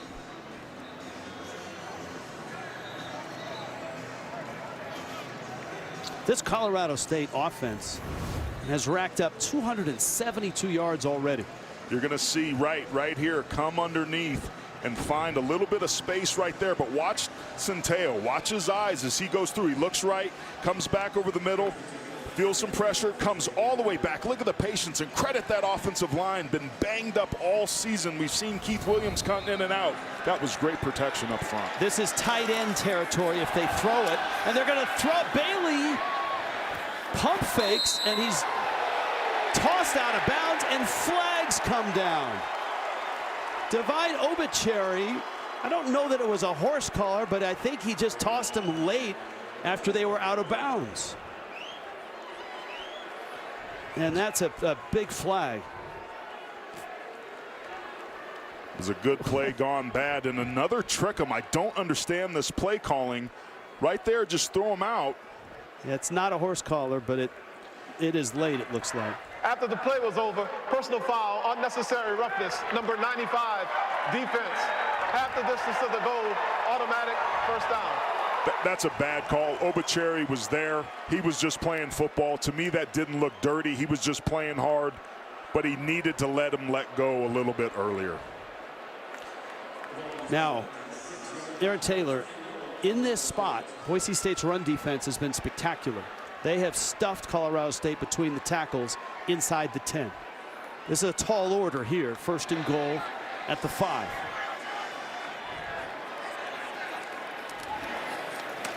Bailey, and he is stuffed. And this is following the script that we've seen in this first half. Todd Centeio has been the biggest rushing threat here. David Bailey's only averaged 2.2 yards per carry. Thomas has only averaged 3 yards per carry. To your point, Rich, and really the entire second quarter, Boise State's defense is bowed up, except for these big passes here late. McBride in motion, and he certainly is a target here. Centeio looking, scrambling, pumps, and jumps to the 3, and that's it. Clock continues to move. They have a timeout, and they're going to have to use it now, which is important. Colorado State takes their 3rd and final charge timeout of the half. Because they don't have a timeout, and they don't have a down to spike it if they run it and don't get in. Just like last week, great job right there by David Bailey with the chop block on Banya. Banya's job is to contain so that Centeio can't get outside the pocket. And how about Centeio, man, going airborne, putting his body on the line, trying to get across the line of scrimmage. But Rich, you brought up a great point. With 19 seconds left, 3rd and goal, you've got great tight ends. You throw a ball high towards the back end of the end zone to where their guy catches it or goes out of bounds with a stopped clock so that you can slowly, efficiently, and leisurely bring your field goal team on to kick a field goal. You would think they have to throw it here, right? Because if they run it and don't make it, there's a chance they just run out of time. If they run the ball here, I'm going to go next door and talk to Adazio myself. Centeio rolling, looking, no one's open, fires it incomplete. And so this is going to be 4th down, and Boise State's defense in the red zone has been unbelievable tonight. Red zone's the difference, and create Or credit Scott Matlock for getting pressure there. They tried to run a sprint out. They want to get him outside the pocket, but Matlock once again right there on Centeo and gets a late shot on him to force the field goal here. And look at the distances for Camper. 22, 20. This is another 20-yarder. Boise State takes their second charge timeout of the half. 30 seconds in Boise left. State's going to do all they can. Avalos had to sprint all the way down, and he can still move.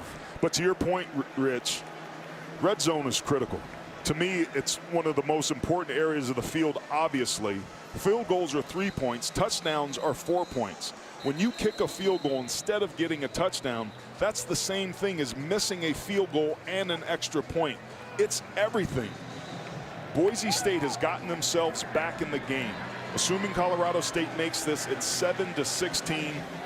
Boise will still need 2 scores to get themselves back in this game, but with 9 points. But they started with the second half. If Colorado State loses this ball game, the first area we should look at is their inefficiency here in the red zone. Look at that note. 3 possessions inside the 10, ending in a field goal attempt.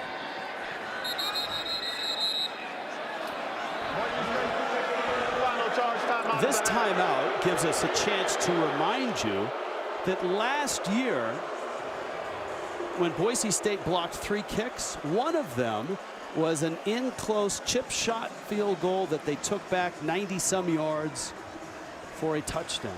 That was Matlock that got his big paw up on and hit it, wasn't it? All right, it allows us to go all the way back to last year. 3 of them. Oh, Avery Williams. Man, what a special team phenom he was. Now this is the shorty. That gets returned for a touchdown and then another punt. Oh, also Avery blocked. Williams. Just an incredible display of special teams. The Broncos would love to get lucky here again. Of course, Avery Williams now in the NFL. Had just an incredible career. Kick. That was a low line drive. But 3 points in the scorebook. 16-7, final seconds, first half, when we return. Halloween Eve, Fort Collins, Colorado.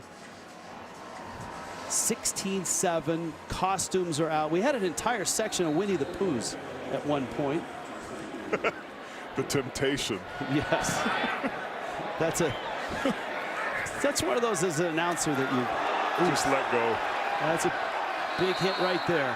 Well, Rich, I got to be honest. Colorado State has been phenomenal all game on the offensive side of the ball. But the one area that the Broncos have really stiffened up has been the red zone. They've been masterful forcing field goals anytime Colorado State has gotten inside the red zone. It's been the classic bend but don't break here this night, and Andy Avalos has to feel good because this game, if they allowed those to be touchdowns, could be wide open right now. And remember, here is Fort Collins. Here is where Boise State has never lost. They have never lost to Colorado State. 10-0, and on this field they had one of the great comebacks in their history in 2017. Just something to keep in mind for the second half. A lot of entertaining stuff in that first half. Colorado State dominated, but has just 16 points. Boise State, a 97-yard drive to get their touchdown. All of that, and Brent Stover coming up. After the break, we'll send you back to our CBS Sports Network studio. You're watching college football on CBS Sports Network, presented by Geico.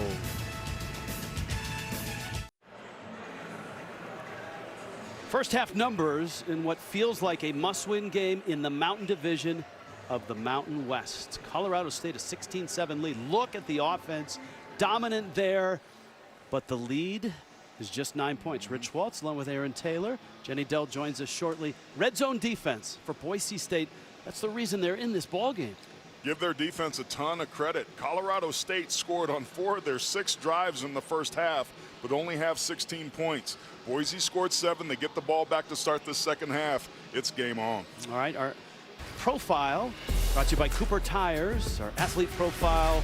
This guy was terrific first half. This is the best game Todd Centeio has ever played, at least through 2 quarters. He's throwing sidearms like he's Patrick Mahomes finding his tight end, Trey McBride, and then it was Cam Butler on the seam route. That was his only catch of the night, a 30-yard touchdown, but it's with his legs when he's outside the pocket and scrambling. He's simply been sensational.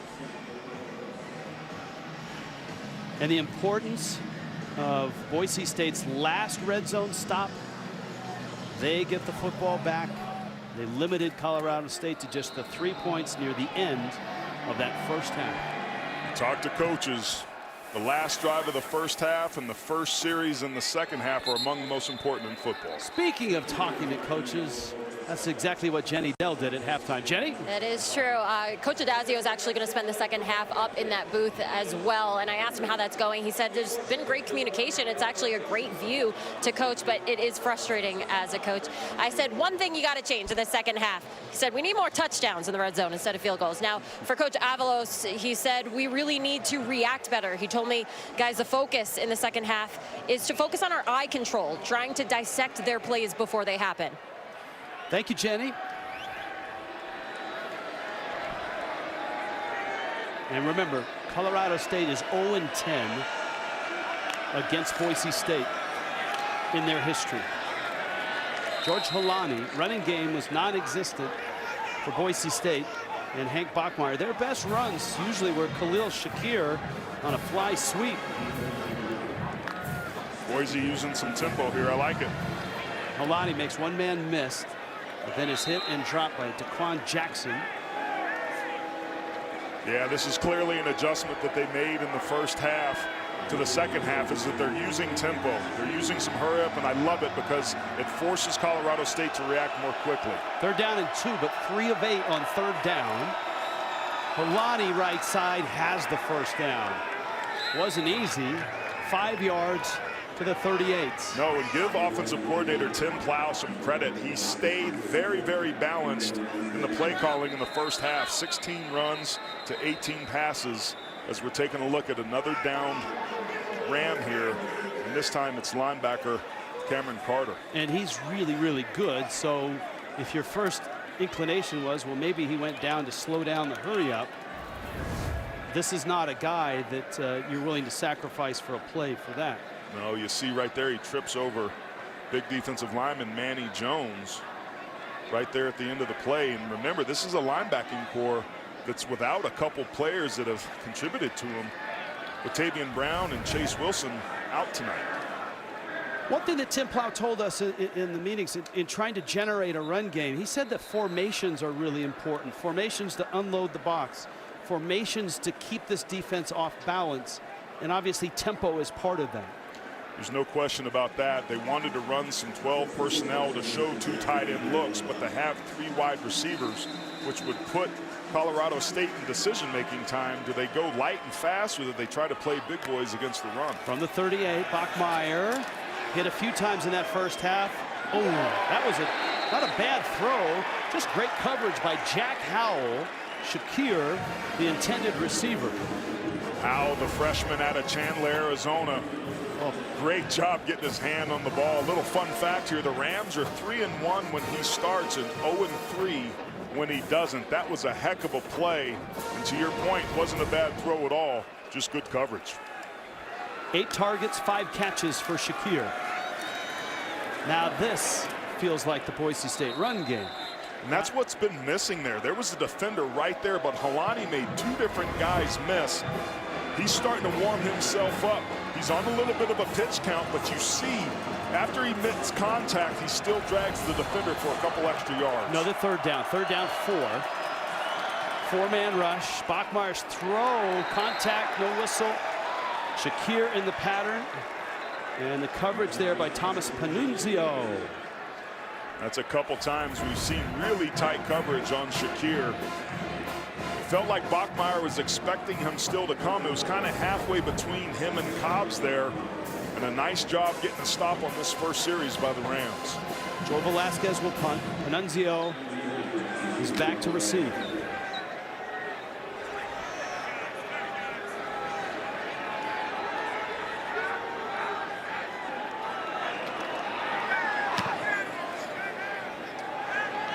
That's a nice punt. We'll see what the bounce brings. Rolls inside the 5, and it's stopped and down.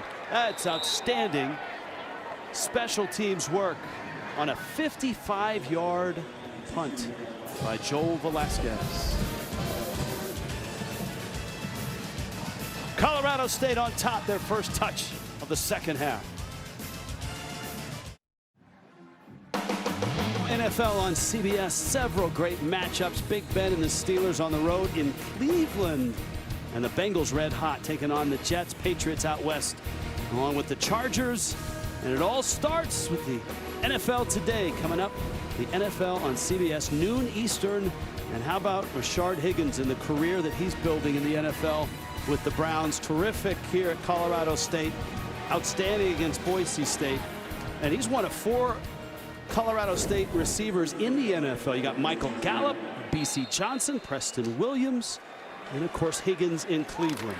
Backed up to their end zone. Big running back David Bailey, and he's hit and stopped. That's a terrific hit by Alexander Tubner. Here's the first half possessions. Lots of field goals.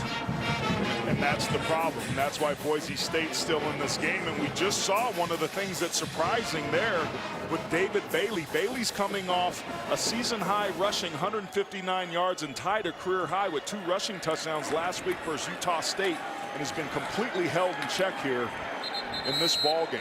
Tyreek Jones gets penetration, makes a hit. And Bailey's a downhill guy, man. Once he rolls at 6 feet 240 pounds, he averages 80 a game and over 4 a carry. We heard Jenny talking to Andy Avalos, talking about they have to clean up their eyes. Defensive coordinator Spencer Danielson's done an excellent job of stopping the run. They knew that Colorado State wanted to do that. What's hurt them are the big pass plays. If they can add some better pass defense here in the second half, to as well as they've stopped in the run, they'll be in this thing. They're down 8. Centeo throws well on the move, but this one is headed out of bounds to avoid a sack. It's a great way to start the second half with a 3-and-out there. And there's defensive coordinator Spencer Danielson. These guys have been under a lot of fire this year. This defense has struggled at certain points. They're 11th in the Mountain West Conference stopping the run. They've had 4 different games of allowing 200-plus rushing yards. But tonight they've been masterful at stopping the run. And from the second quarter on, Rich, they've really settled down and buckled up. 59-yard average on 2 punts. Stonehouse gets another blast. Look at this. Shakir all the way back to his pick his coverage. 32, and he has a seam. Shakir cuts outside, inside the 40, and out of bounds. And Boise State has great field position. That's a 64-yard punt. But it was too far and too fast because he outkicked his coverage. This allows Shakir to set some blocks up and to be able to get north and south. They needed some sort of jump start of play, and now they're playing here on a short field. Colorado State on top. Boise State's first touch of the second half.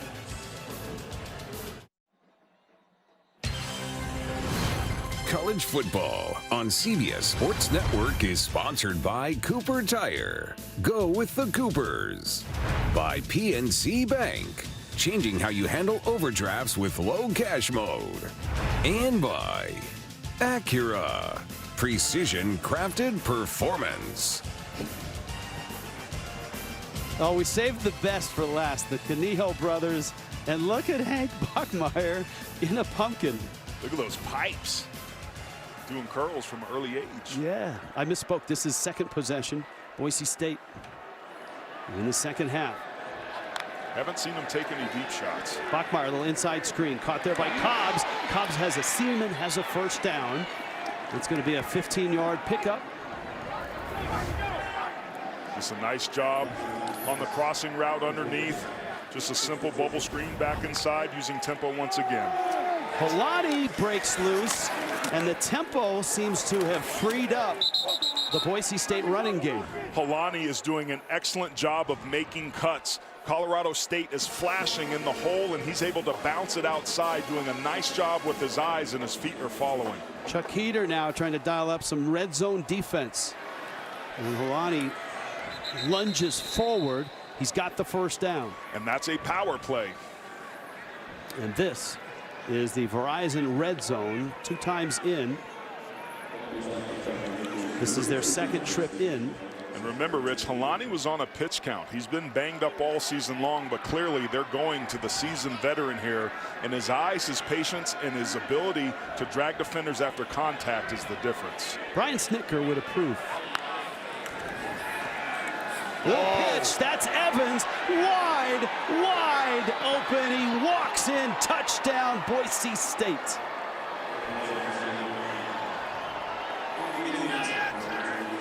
$13 yards and a touchdown.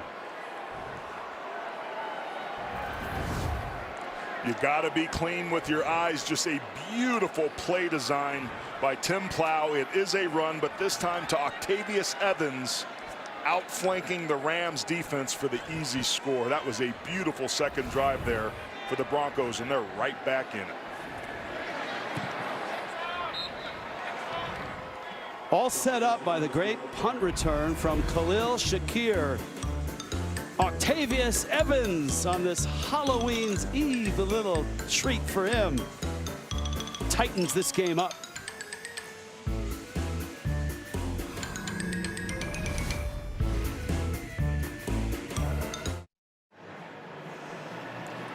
Welcome back to Fort Collins. Boise State just scores a touchdown using a little trickeration here on Halloween. You're going to keep your eye right here on Octavius Evans. This is man coverage. He's going to bring himself here. The defender tries to go with him, but he can't get himself through the trash. This is a classic case of expecting man coverage.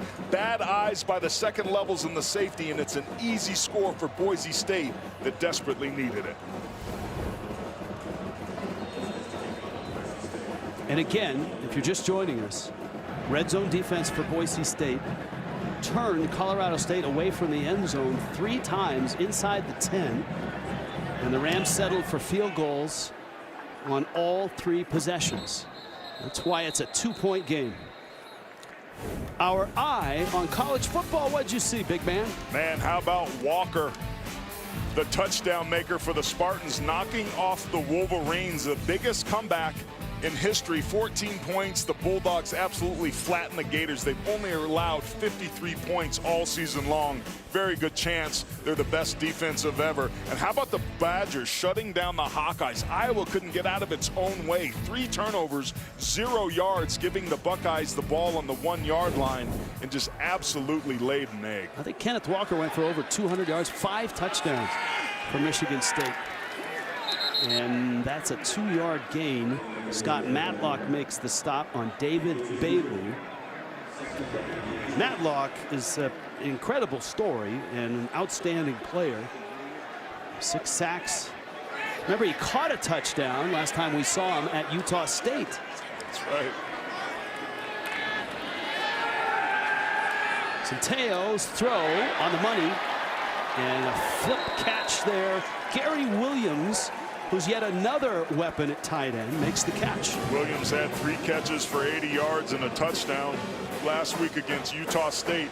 And that's the classic boot. That's the exact play that the Rams had some success on early on in the first half. They go back to it on their second drive here for some success. Centeo. Another scramble throw. McBride adjusts, makes the catch.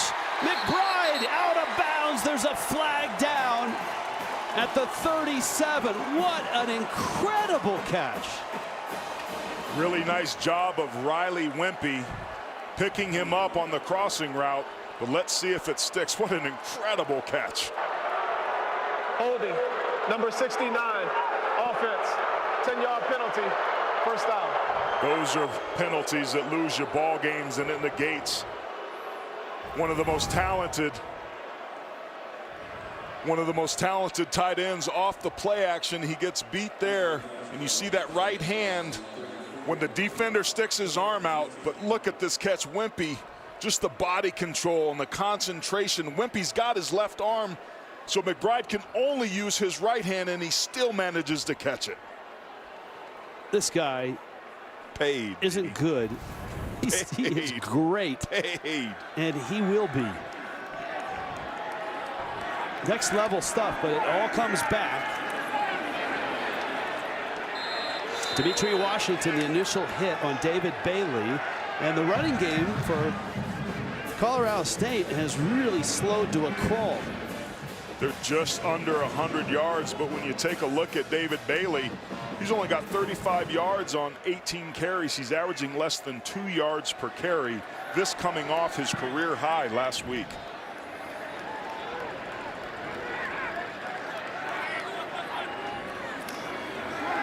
Centeo, he's had a lot of time, and that's knocked down.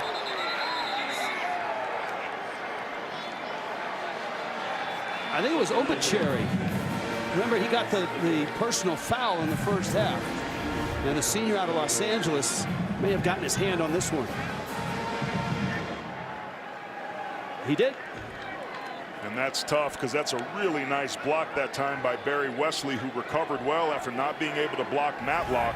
Anytime a defensive lineman blocks the ball, it means because he's getting himself blocked, and that's basically his last-ditch effort. Credit him for getting a hand on it. That's a tough one on Wesley. 3rd down, 19.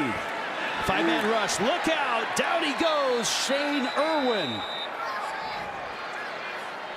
Flag down. Were they offsides? There was some movement up there. It didn't look right. I thought it might have been a false start for Keith Williams. Or offsides. Offside, number 55. Defense. No, it the was penalty is Irwin. declined. 4th down. Something didn't look right. There was movement right before the snap, and I couldn't tell. Offside, number 55. Defense, 5-yard penalty. Replay 3rd down.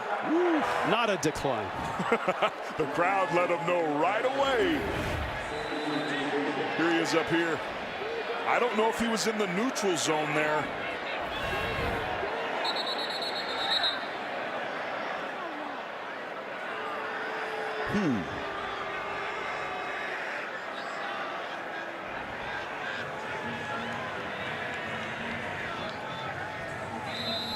Third and 14. If you're Boise State, keep everything inside and in front. This guy's not easy to keep inside and in front. No, he's not. And that's why you got to stay in your rush lanes. Keep your eye on Trey McBride. That's it. Right there at the bottom of the screen. All-out blitz, and Centeo's throw is dropped by Gary Williams. He was well short of the first down anyways.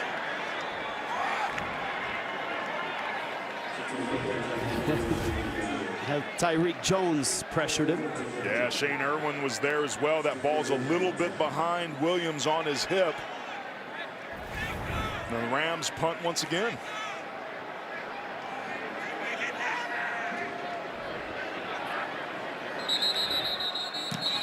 Ryan Stonehouse flags before the punt. This Rams offense, it was red hot in the first quarter, has come to a grinding halt. False start, number 18. Offense, the player did not get set prior to the ball being snapped. 5-yard penalty, 4th down. That's Panenzio, who was in motion.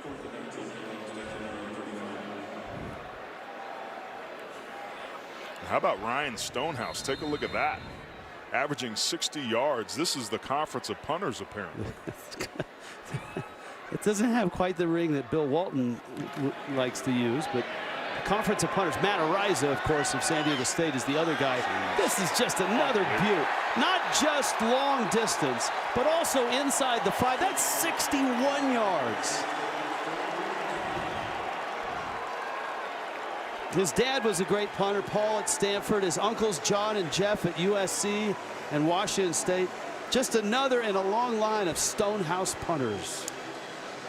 Well, Rich, Boise State in the third quarter got themselves back in the game, and it all started when that same punter outkicked his coverage, and Khalil Shakir got a 30-plus yard return, giving him very advantageous field position. And then it was the underneath screen game hitting Cobbs, and then the reverse to Octavius Evans catching the Rams with bad eyes. Evans walks in and makes it a 2-point game here in the third quarter. Dirty eyes, right? Dirty eyes, baby. Stay away from that. Alignment and assignment. From the 3 now. And straight ahead is Andrew Van Buren. Hit Cameron Carter. Jack Howell in there as well. That's a good safety run. Get inside, push the pile, get a couple extra yards. Henry Blackburn, their heralded safety. They leave him deep to cover a lot of ground. They rock their safeties a lot, meaning they'll show 2 deep safeties pre-snap, and after the ball snap, they'll rock to 1, and they usually like Blackburn to cover that ground, and this would be a huge loss for him, depending on what this injury is. You see his left foot tapping the ground. He's in a ton of pain there. He's holding his left arm, left side. Right away.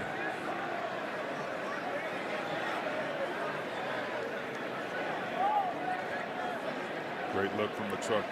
Just looks like it was a ton of impact there with the right part of his forearm right on the knee of Van Buren.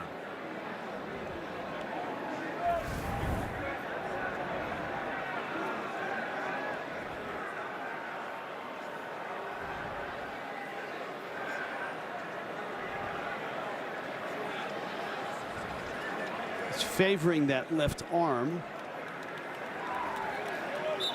He's got that left thumb wrapped. So he's trying to flex it as he comes off the field. We'll keep an eye on that.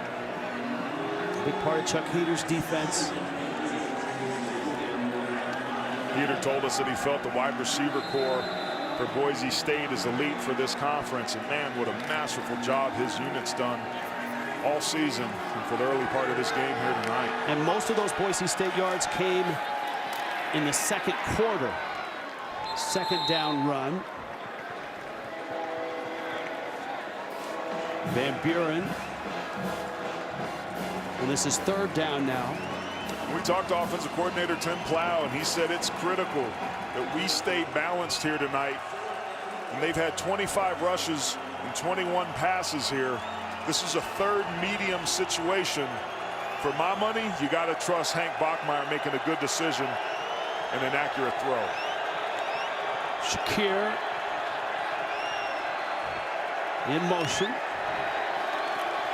Bachmeier has pressure, steps away, and he races out to the 19, has a first down.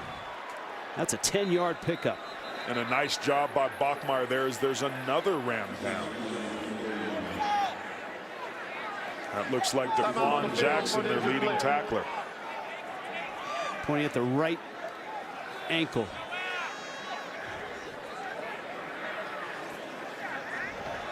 This is a linebacker core, Rich. We've mentioned it before tonight, but Tavian Brown is out. Chase Wilson is out. Watch Jackson.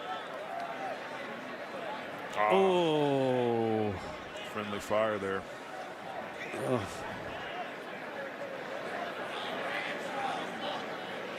Just got caught up there with Taiwan Francis.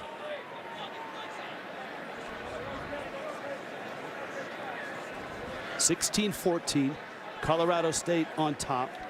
Both of these teams still have hopes of winning the division in the Mountain, but this game is vitally important for those hopes and dreams for either team.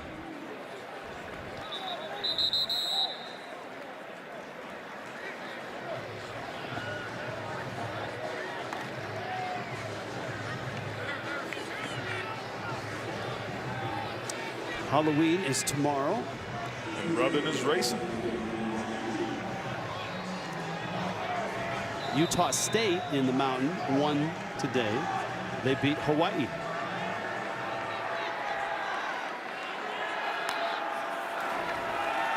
Bachmeier rolls. Gonna fly it out. That's Shakir, makes the catch and is out of bounds. Bachmeier was under duress and just got it off, and Shakir ran it down. That's the longest pass of the night. And again, Shakir bringing it down, but how about Hank Bachmeier under duress, putting the ball on the money to his favorite target. 30 yards. And now they're hitting the gas pedal. Woo. Rich, we've talked about the toughness of Hank Bachmeier. Here it is again. There's late pressure there. Troy McBride in his face, hit right as he's thrown. Throwing off of his back foot with pressure in his face, still finds a completion.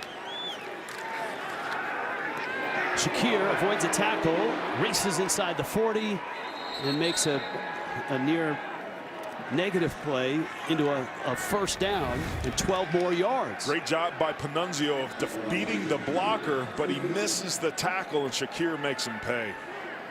You can make contact with the receiver if the throw is behind the line of scrimmage. He darn near did. And that's a nice dive and catch by Octavius Evans. There was pressure right there. Bachmeier got rid of that football. It's a 4-yard pickup. Boise State has rhythm, and it really started on that 97-yard drive at the end of the first half. Credit the tempo.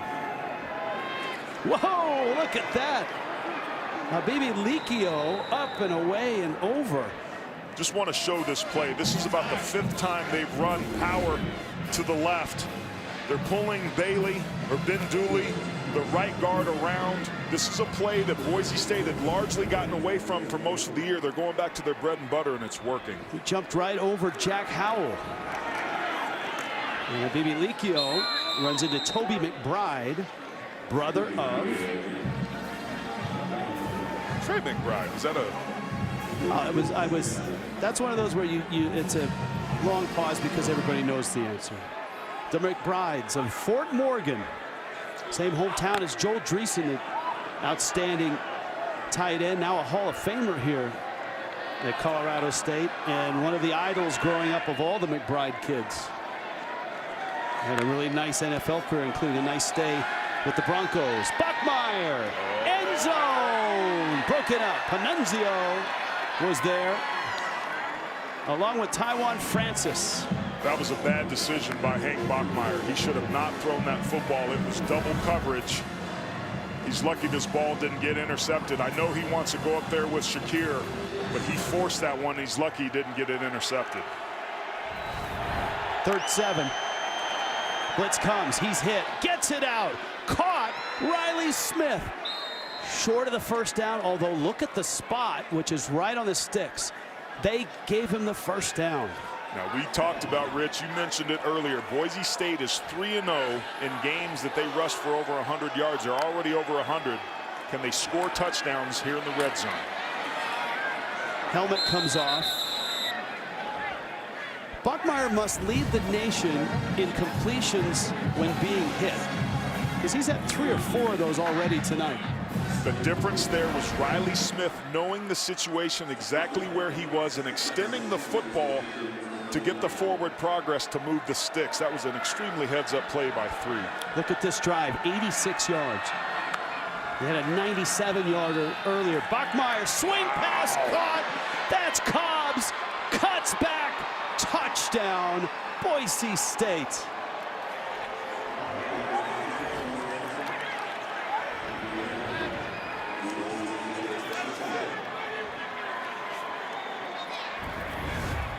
We talked about the difference in this game is the red zone. Bachmeier hanging in there, gets hit right when he throws, but it's another misdirection play. Scott Patchen right there, and uncovered Cobbs walks in after a couple moves. Boise's on the march.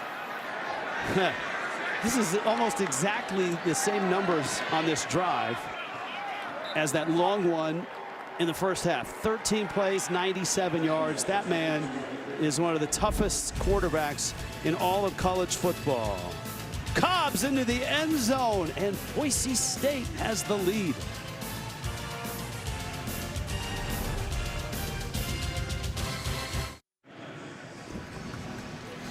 Welcome back to Fort Collins.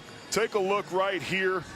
This is going to be the receiver. This is a beautiful play design that Alabama used to run a lot of. What you're going to see is the trigger here, the trigger of the backer. The guy going in man coverage is going to be late when he comes back, and there's nobody in that space there. The difference in this ball game is red zone performance. It's the play design of Boise that is giving the Rams trouble, and the reason the Broncos are up by 5. And they had to peel Bachmeier off the turf again. And how about Tim Plow, the offensive coordinator, doing his best Ted Lasso impersonation, came down on the field after the first couple of games, said he needed to look the players in the eyes to get a sense of what they liked, and boy, has it made a difference. He even grew his mustache in honor of the Ted Lasso comparison.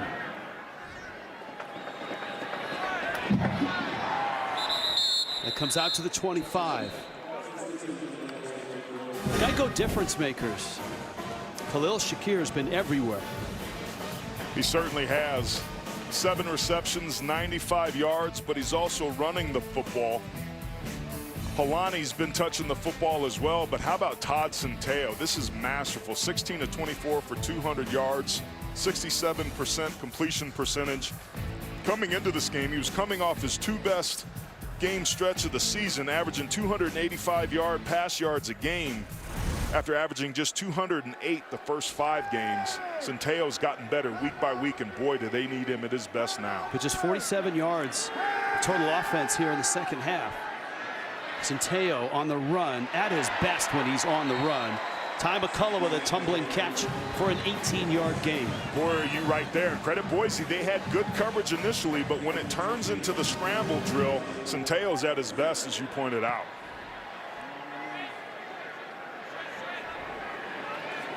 Now the Rams using a little tempo. McCullough back in motion. Looked for a deep shot. Again on the move. Sidearms it. Oh, wow. Beautiful. Cam Butler, the tight end. One of many they've got. And that's the second time we've seen Centeio go all Patrick Mahomes on us. Yeah, he wanted to hit McBride first, but look at the sidearm accuracy in very tight coverage, finding Cam Butler, who's suddenly come alive. Right. And he's inside the 40 to the 38. It's a gain of 5. This is a Rams team that likes to spread you out and make you cover sideline to sideline to get you tired out. The difference, though, is Centeio. If the initial read's not there, he's able to go through his progressions, extend the plays, and deliver the football accurately. Just something he couldn't do a season ago. Centeio, and he gets outside, just escapes the hit, and that's another first down. A flag, Rich. There is at the 28-yard line.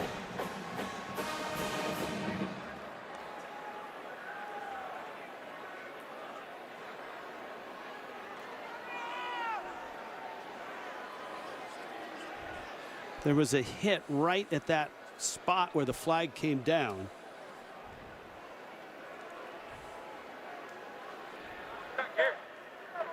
Personal foul, illegal block below the waist, number 30, defense. The 15-yard penalty will be added to the end of the run. Automatic first down. I believe it was Alexander Tubner, number 34, and that's an example. A defender can't go below the waist on a blocker like that. It's a recent rule change in the name of safety. They're trying to eliminate these on both sides of the football, and it helps the Rams keep moving. To the 15. Bailey, nothing doing all night long. Just an incredible job up front by Boise State. This defense has been gashed for most of the season, but they have been awfully stout here tonight. That's Herbert Gums, number 98. He's a backup defensive lineman. Been banged up, had some knee issues, but he's been point against the run here this evening. Now, obviously, red zone offense has been an issue for Colorado State. Centeio whips it out, caught there, right, and he's blasted. Coming up with a big hit there was Tyreek Jones, 5 yards. Centeio had to throw this ball a little bit longer than he wanted to, a little bit later, excuse me. They wanted to cut the defensive end, but he didn't get him all the way down, so the defender got his hands up, which forced Centeio to pull the ball down. That little extra time allowed Jones to recover there and make the tackle. Again, 3rd down and 5.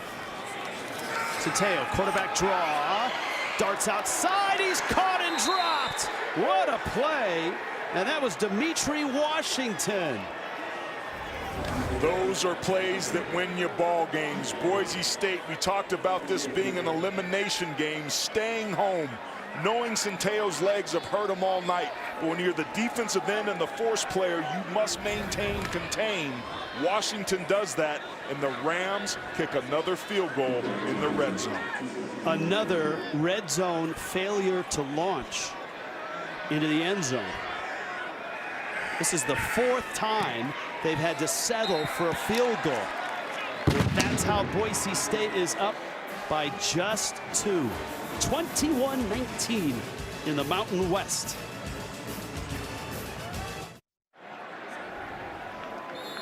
Canvas Stadium as the night grows chilly at the foot of the Rockies. 5,000 plus feet elevation here.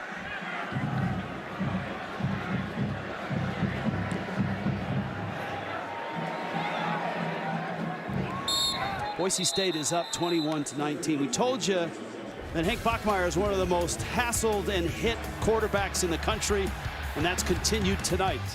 The makeup of an offense is usually a reflection of its quarterback. He's been getting hit all night.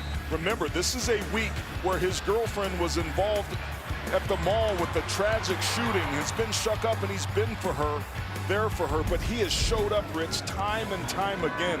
Not only is this young man physically tough, but he's also mentally resilient, and everything that's good about the sport of college football. It was the Colorado State defensive coordinator, Chuck Heater, that gave him the best compliment. You can hit this guy, but he still completes passes. And that's exactly what he's done tonight. Time here, and just off the hands of Octavius Evans. Let's go to Brent Stover back in New York. Brent? Rich in Columbus, Jahan Dotson takes the direct snap and darts to the pylon. 2-yard touchdown run.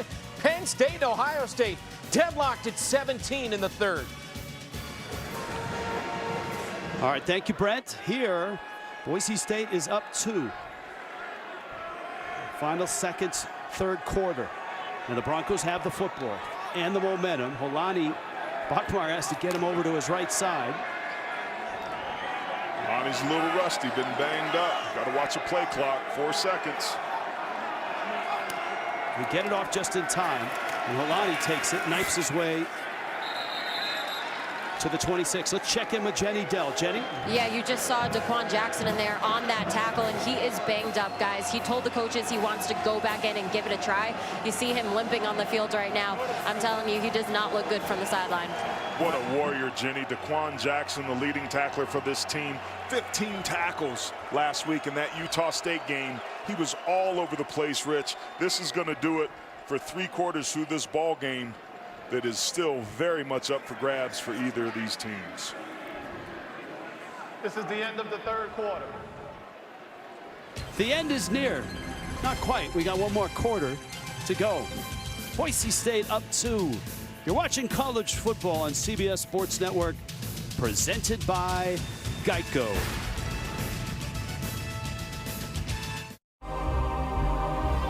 Let's go, Boise strong.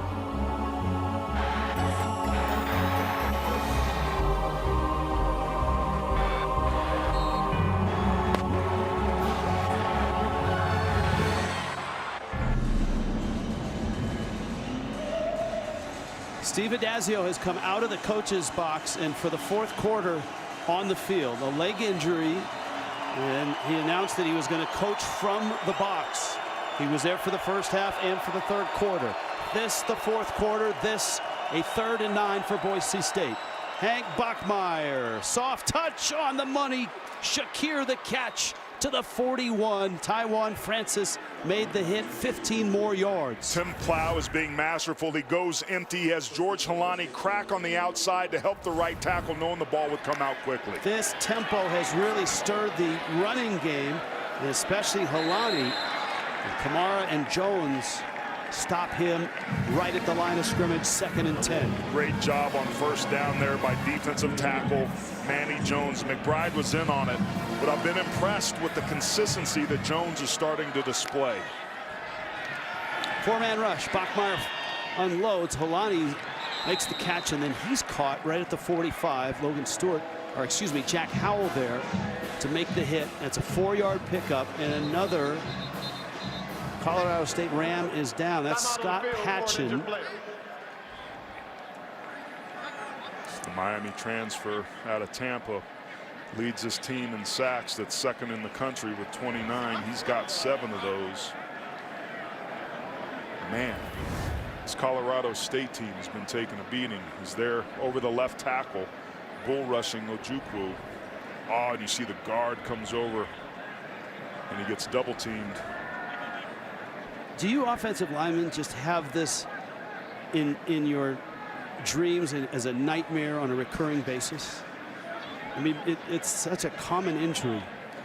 It is, and it's part and parcel of what takes place in the trenches, and that's why you see a lot of offensive linemen wearing those braces that are designed to protect from direct lateral blows like we saw there. Defensive linemen don't like it because it inhibits their quickness. Patchen doesn't have them on, so it's oftentimes you'll see the defensive guys get rolled up on a little bit more than the offensive line.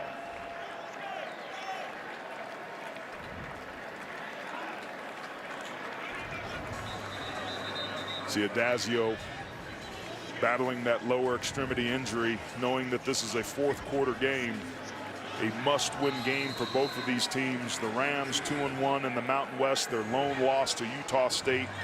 It is now 4-1 on this side. Colorado State is still very much in this, but they've got to win here tonight to keep their playoff championship dreams alive. Hank Bachmeier, 19 of 30. Just shy of 200 yards, 2 touchdowns, no interceptions. 3rd down, 6. Play action, hit, holds it, and he's planted. Toby McBride.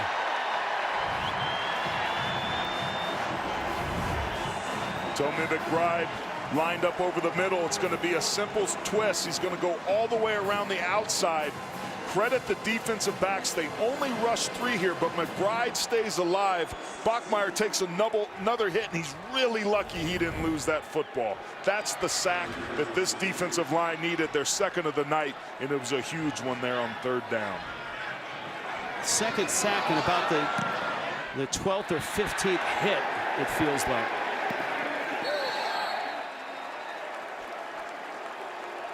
That one to the 30. It's a 34-yard kick. Toby McBride with a big hit. 2-point games, college football on CBS Sports Network, presented by Geico.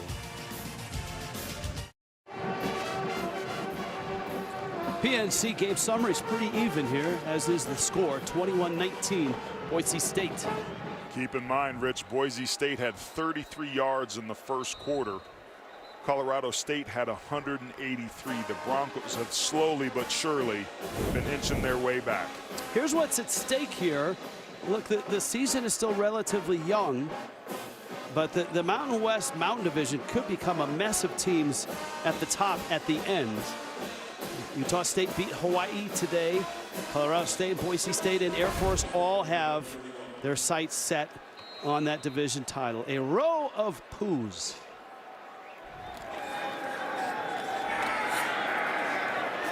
Right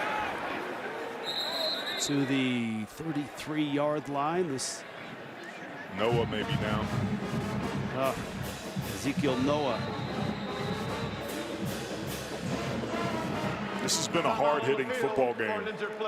We've seen both teams with their best defenders going down. There's been a lot of contact, a very clean game between two teams that there's not a lot of love lost between the two. Well, that's a friendly fire again. Yep.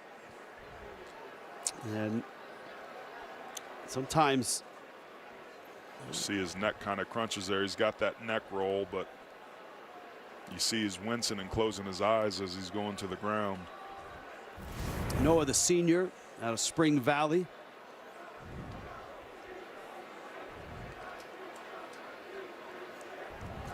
He was honorable mention All Mountain West Conference last year. 2 years ago, 2019, had a season-ending knee injury.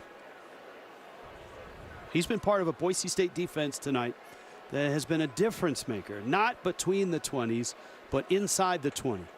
4 times Boise State has turned Colorado State away from the end zone and forced Colorado State to settle for field goals. That is the difference. As bad as this defense has been at times, giving up yards and points and stopping the run, there's been 30 trips inside the Boise State red zone. Only 12 touchdowns allowed so far, and that includes the one that they got earlier here tonight. That's why when you look at red zone defense or offense, the percentage sometimes can be misleading.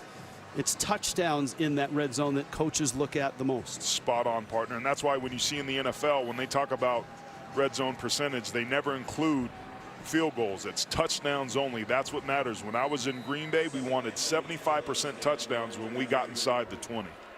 How'd you do? We led the league a couple of my 4 years that we were there. I like it. Centeio steps in, looking, firing, caught. That's Dante Wright, who was open at midfield. I'm just so impressed with Todd Centeio. This is his 3rd or 4th read. He's got pressure in his face. He's falling away, and he delivers another strike. Both of these quarterbacks are putting on a clinic for moxie. Centeio is responsible for almost all of the offense. His total yardage here, rushing and passing, is well over 300 yards. And they've got 365, and this one was on the money, but Wright couldn't hold it as he bounces out of bounds while bobbling it. Caleb Biggers, the coverage for Boise State. This was a nice ball, a back shoulder throw, and it had a shot. Biggers was right there. But unfortunately, Dante Wright, who's been battling some injuries throughout this year, only 15 catches coming into tonight, can't bring that one down. And here we see Trey McBride, the tight end, lined up here one-on-one. Keep your eye there. Centeio going to keep it, and not much there. Knocked down at midfield. Alexander Tubner, along with Jackson Cravens on the stop. The difference in this game with the run is the eye discipline of Boise State in this second half. We've seen the Rams, Rich, run a lot of misdirection, but these defenders are there on the reverse, on some of the runs, on Centeio's legs. He just simply hasn't gotten free like we saw early on in the first quarter. It's a long 3rd down, right at midfield.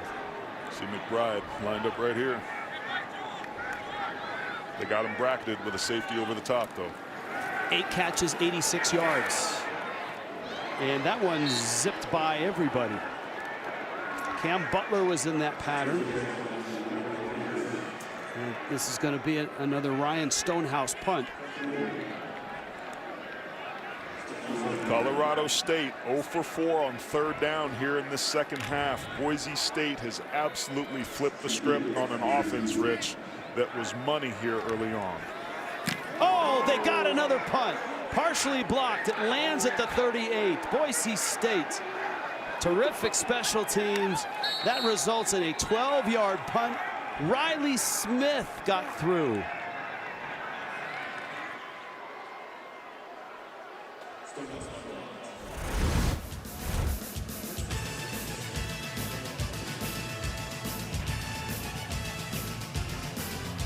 And the Broncos, great field position now.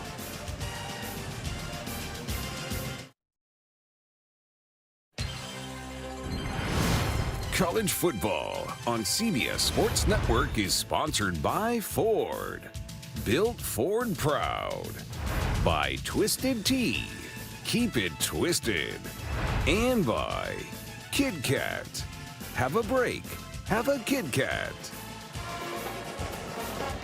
Cam the Ram in costume on Halloween's Eve. Boise State 21-19 on top with the football. A blocked punt. Riley Smith got it. Another special teams breakdown for Colorado State. Now baby Licchio chews up another 9 yards. Jack Howell with the stop. Rich, let's go back to this blocked punt. Special teams problems have plagued the Rams all season long. They couldn't get lined up to kick a field goal. They didn't clock the ball. Here in the 4th quarter, they let a defender completely come uncovered to block a punt here in a 4th quarter game that they need to win. Steve Adazio is the guy that runs the special teams, and it's another gaffe here in the fourth quarter that proves costly. A little pitch here. Shakir. Remember, he threw it earlier. Look at that. A little okey-doke. Stop and go and out of bounds and down to Jenny.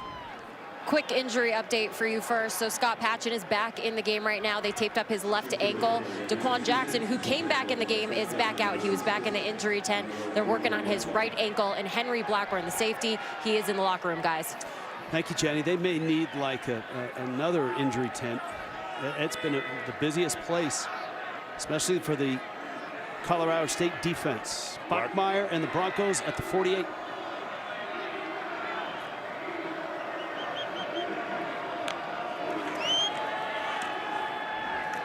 This is Van Buren, maybe a yard.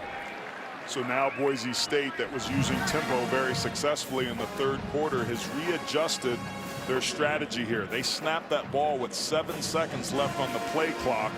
Boise State trying to shorten this game. They've got a lead, but they can't get too cute and start playing conservative. I think what allowed them to be successful is that they were aggressive.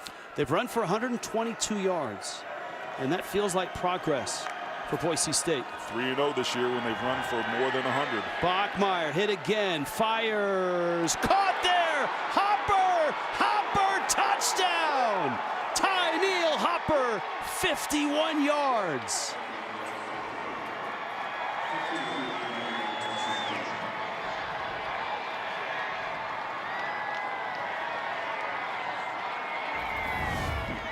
Just a beautifully thrown football.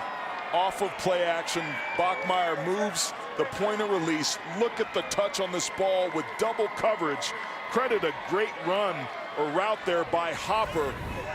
Concentration, catches the ball and scores the touchdown. And now it seems like Boise's on a roll and Colorado State is reeling.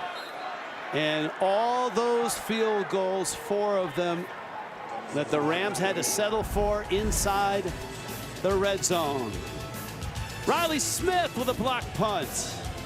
Tyneil Hopper, his second touchdown catch of the year.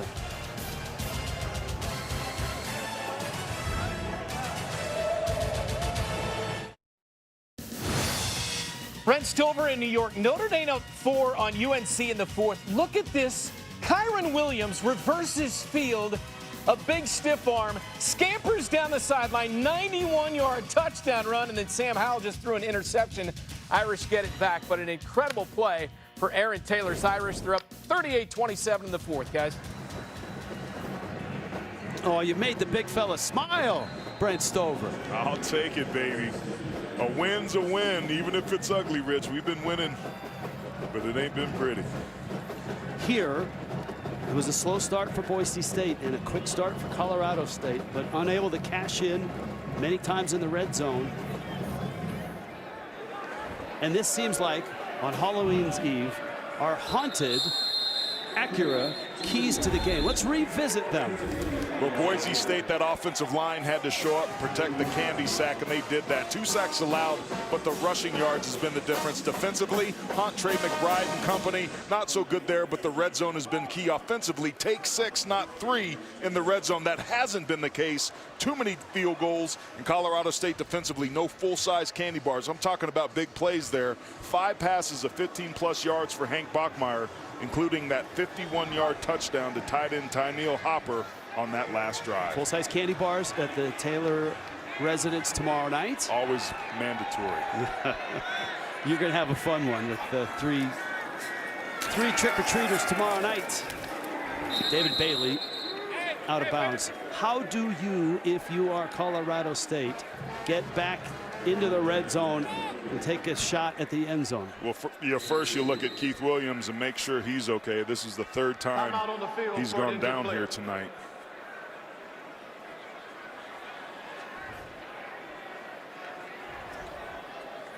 It's only 9 minutes left, and this is a 9-point ball game, meaning it's 2 scores for Colorado State no matter what.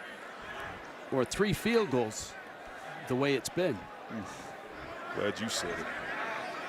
And that's a look, it's frustration certainly for Colorado State, but for Boise State's defense and Spencer Danielson, Their defensive coordinator, that red zone defense has been wonderful. Yes, it has. So's their run defense, man. I mean, David Bailey, 21 carries, 37 yards. He's averaged less than 2 yards per carry. Boise State as a team has averaged 3.4. But Helani's averaging 4.3. Keep an eye on 77 right here. In the middle of that pile, goes down again. Almost looked like he caught that left hand underneath him. Or maybe it's the right hand. 2nd down and 9.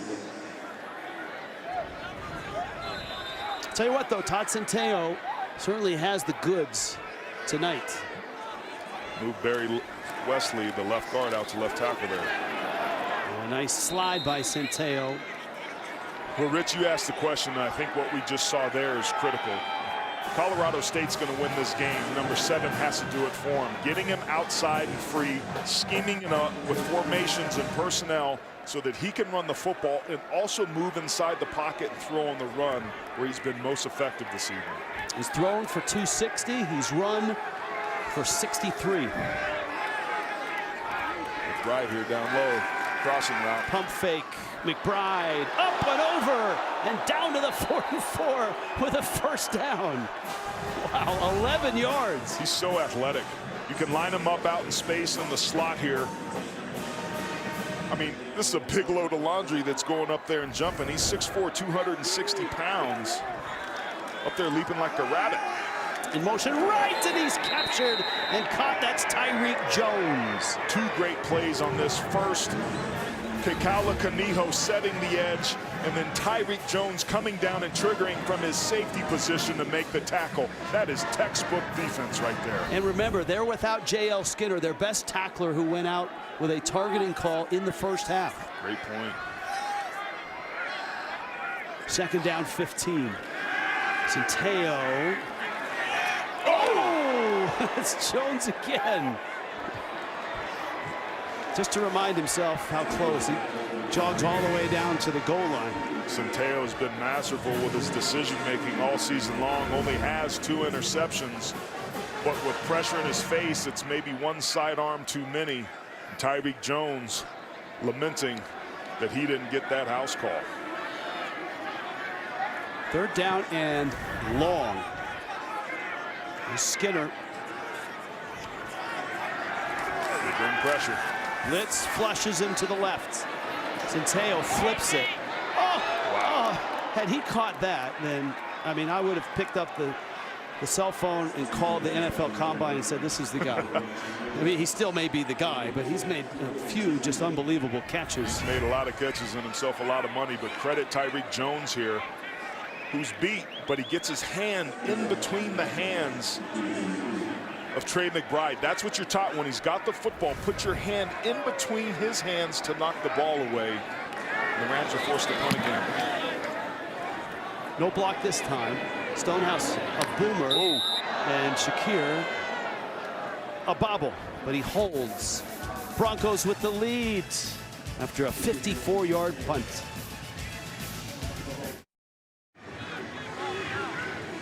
(28-19) Boise State on top of Colorado State. Fresno State and San Diego State.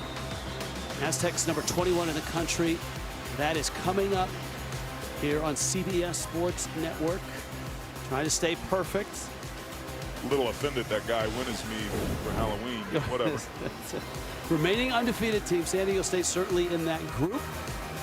Did SMU escape, or are they still on the ropes? SMU right now is down 3 with 1:17 left, but driving.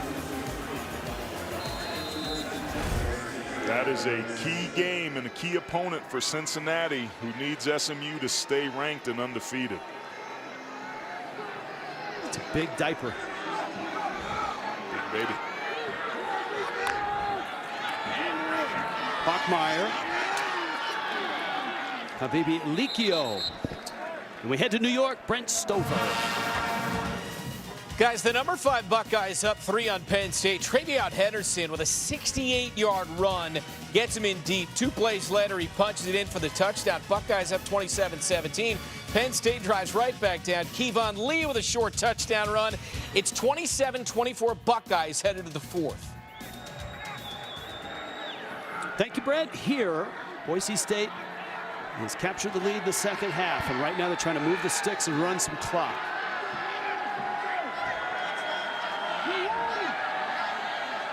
Bachmeier with a long count. Beautiful job there. Habibi Likio runs into Toby McBride and his buddies. This will be a third down. Rich, I think it needs to be noted, we've talked about how masterful Hank Bachmeier has been. A lot of Boise State fans remember him primarily for the 4 fourth-quarter interceptions that he's thrown in all 4 of their losses. This is a 3rd and long situation. There's not been a turnover in this game tonight. The easiest thing to get Colorado State back into it is to turn the football over. Boise State needs to be very careful, and Bachmeier needs to continue to be extremely masterful and protect this football like he's done all evening. 3rd down 7. Again, milking that play clock. A little flip, inside catch and screen, and Shakir has got the first down. Just good things happen when he touches the football, right? Did you see that? You see how fired up he was there? This is just off of play action. There's immediate pressure there. But those bubble screens have been there all night, and that's what you do, and that's how you take advantage of an extremely aggressive team. Scott Patchen almost making the tackle there, but 19's feeling it, and he should be. That was a huge play for them that's going to continue to bleed this clock. Colorado State still has 3 timeouts, but they're down 2 scores, Rich. They're running out of time. Habibi Likio. And he's run out of bounds. It'll be a 2nd down. Jack Howell with the hit. And Bachmeier has paid a price. And Tim Plow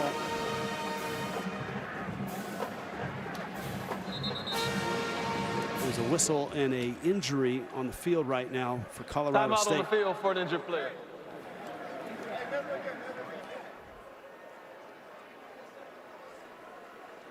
We asked Tim Plow about Bachmeier, and he said, look, quarterbacks and offensive coordinators are going to take the heat when you're losing. And Bachmeier's numbers, 65%, 12 touchdowns, 5 interceptions. But a lot of people around Boise have been critical of both of those guys. And you know what? That's okay, because Boise State football has been such a terrific program. There is a bar that is set extremely high. And for fans to be upset, I get it. The one thing you have to look at with Bachmeier, though, is the lack of a running game and the number of times he gets hit in a game, which is the 2nd most in the nation. And Tim Plow talked about how tough his quarterback is and how he's been able to weather this storm. No doubt about that. And he talked about belief as well, doing his best Ted Lasso impersonation. Asked him if he believed in ghosts. He said, I do, but more importantly, I think ghosts need to believe in themselves, you know? This is Shakir, and he has a lane, and Shakir bursts out across the 40. 23 more yards. Cameron Carter made the stop. Just an excellent job of finding ways to get the football into their playmakers' hands. Toby McBride almost made the tackle. They capture the edge once again. For those of you tuning in for the Fresno State-San Diego State game, you'll be able to find that online at cbssports.com/CBSSN as soon as it kicks off. And, of course, we'll get you out there immediately after the conclusion of this game. Bachmeier's been masterful on the play clock. It's at 7-6. He snapped this ball a couple times at 2 and 3. Look at that. And the run game has emerged tonight. Kamara stops Habibi Likio.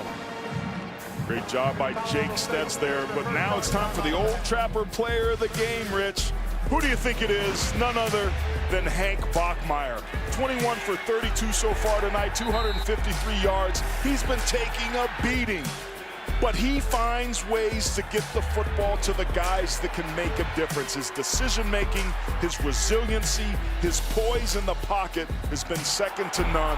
Boise State is likely going to walk out of this game victorious after being down 10 points because of that man right there. What a week he and his loved ones have had, and he has taken that and channeled it all and been outstanding here tonight. And if you missed Jenny's report about the tragic shooting at a Boise mall, his girlfriend working at the mall, and it's been just an awful week in Boise, and it's been an awful week for Hank and his girlfriend.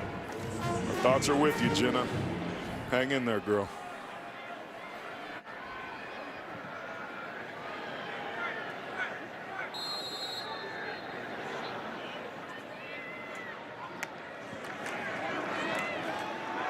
Evans gets outside, has the first down, stays in bounds.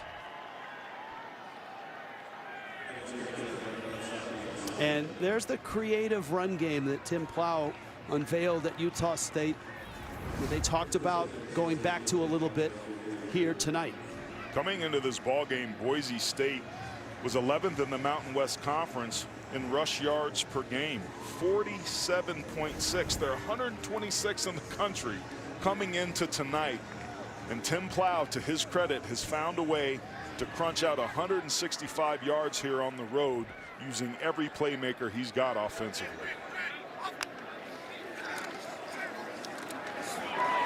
Nice move by Habibi Likio. And he chews up 4 more yards, and we head back to the studio. Brent Stover. Guys, unbeaten and 21st ranked San Diego State hosting Fresno State. It's underway. It's streaming live at cbssports.com/CBSSN. Jake Kaner, one of the best players in the Mountain West, and the Bulldogs offense on the field first. We'll get there as soon as you guys are done. All right, thank you. We'll try to move it along quickly. Aaron Taylor, who you got in that ball game? Number 21 San Diego State at home. Well, not really at home, but in Carson against Jake Haener and the Bulldogs. That's going to be a phenomenal game. I can't wait till we get this one wrapped up so I can go watch that. San Diego State defensively is so masterful, but they really struggled offensively. Because of that, I really like Jake Haener in that offense. And William Inns, the defensive coordinator from Fresno State, has those boys playing on that side of the ball pretty well. Dave Ryan, Aaron Murray, Amanda Guerra have the call of that game, and we'll get you out there as soon as we can. Colorado State burned another timeout, only has one left.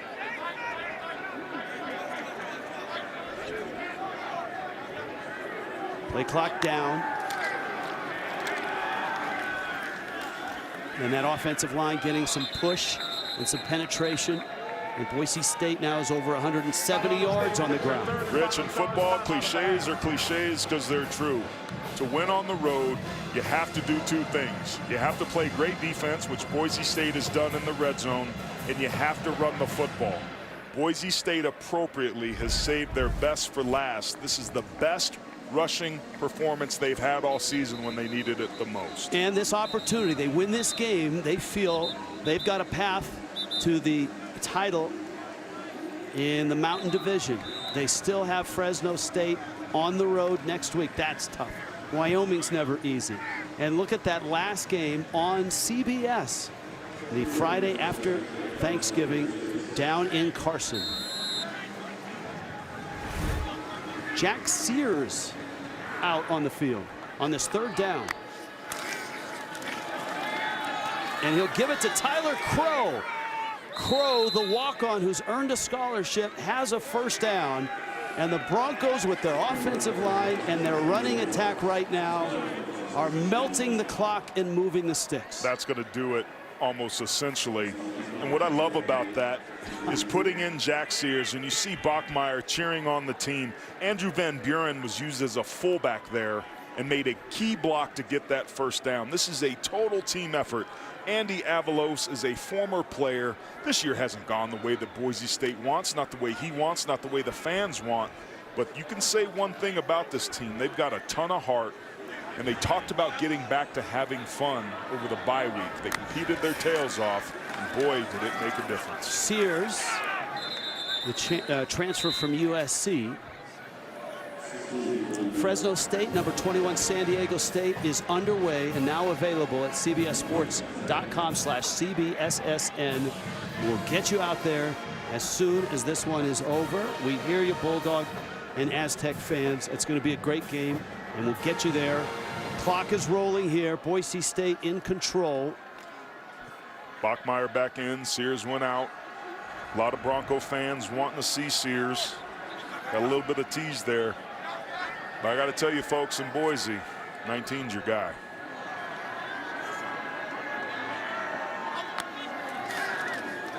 Tyler Crow, tough dude, straight ahead to the 32. All right, we're going to project that Boise State, with our exit polls, has won this game. So they're 2-2. Now look, Boise State beat Utah State, but they lost to Air Force. So those head-to-head tiebreakers are going to come into play, you would expect, in about a month when that last game is played. But the Broncos still have a pretty good shot. They've got to beat some good teams on the road. They go to Fresno State next week. They got Wyoming at home. They have New Mexico at home. And then as we noted, number 21 San Diego State on the road to end it. But you know what? They are great on the road this year. That's been the difference, really. Boise State takes their first charge time out of the half. 30 seconds in late. To your point, 3 of their 4 losses have been by a touchdown or less. But it's been them at home that the problem has been. They've lost 3 consecutive home games for the first time since 1996, and that was Boise State's first FBS season. But you take a look at them here on the road, they have the 3rd best points per game differential in road games in this conference. And they did it with really their Achilles heels, with good defensive play and running the football. It's been incredible what Andy Avalos has done with his team. They competed like intra-position, intra-squad. The coaches were competing with the players. They got back to having fun and kind of recalibrating things, and Khalil Shakir universally was one of the players that took over in the bye week and has helped right this ship. 3rd down and 9. And another thing, they still have never lost to Colorado State. They're about to go 11-0 in their history. And 6-0 in Fort Collins.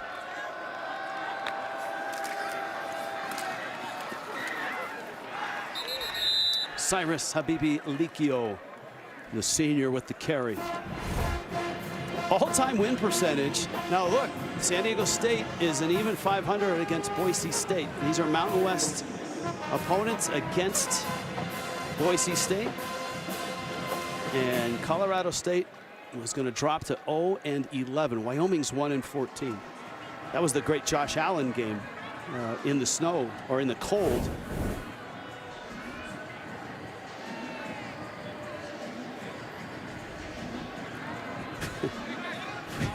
We've seen just about every costume tonight. The downtown has just been, this is a great college town in Fort Collins. And the downtown has just been so full of Halloween costumes, young and old. There was a bike tour last night at night through the downtown with all the adults, and they were all wearing costumes, and it was terrific. Did you and Renee partake? No, we were there on a professional level, reporting, doing research. Yes. And now look, I mean, we talked about what's ahead for Boise State. For Colorado State, they have to go on the road to Wyoming. That's a great rivalry. Air Force comes to them. Traveling to Hawaii and then Nevada. So that's not an easy road ahead. And the Rams. Yeah, I want to give Steve Adazio some credit. One of the things I thought was interesting that he said when we talked to him this week was, candidly, I think we're a dangerous team. We could play at a really high level, and we have talent. And there's no question that those things are true. Costly mistakes here tonight were the difference. But this is a much better team this season than we saw a year ago. But you have to win the winnable games. And they were up by 10 in this one and let it slip away. We will get you out to Carson, California, temporary home of number 21 San Diego State. As the Fresno State-San Diego State game is underway, we're there momentarily. Delay of game, defense. The players that were making disconcerting signals, causing the offense to false start. 5-yard penalty, 4th down. A little trickery here on Halloween. Disconcerting. I think that's my favorite Please reset the game clock to 38 seconds. penalty of all of them. It sounds so sophisticated. It's not, I mean, remember the old, this is like 15, 20 years ago in the NFL, they giving him the business under the pile, which was, didn't quite become official language in the rule book, but we all knew what they were saying. Disconcerting. We'll get you there. San Diego State and Fresno State. What's your 4th and 2 call here?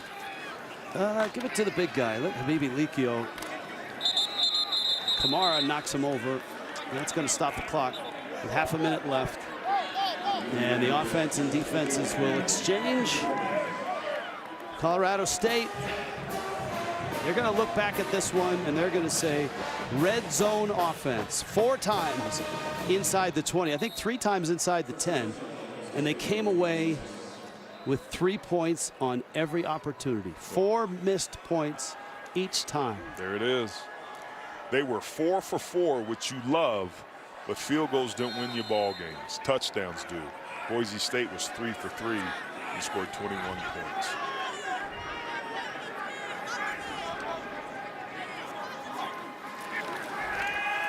Centeo. This young man's had a nice night tonight. And he underthrows Dante Wright.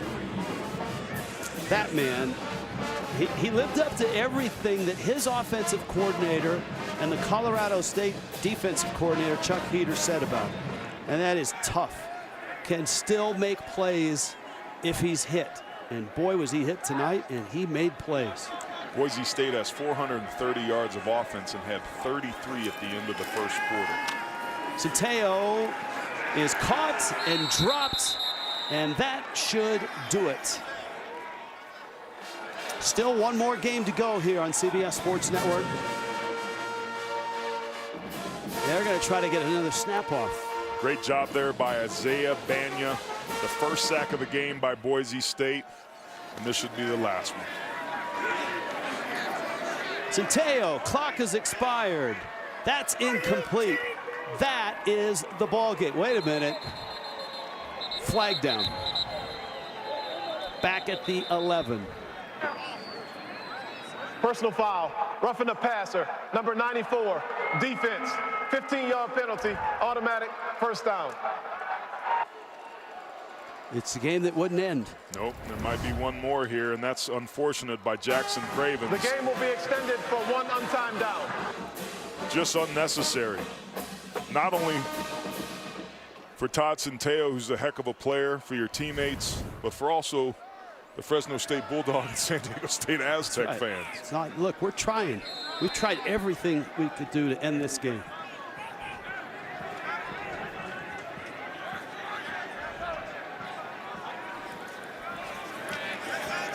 Centeo caught, throws it, and that's McBride. He's had a good night. Takes a knee. The end of the 4th quarter. And that's it.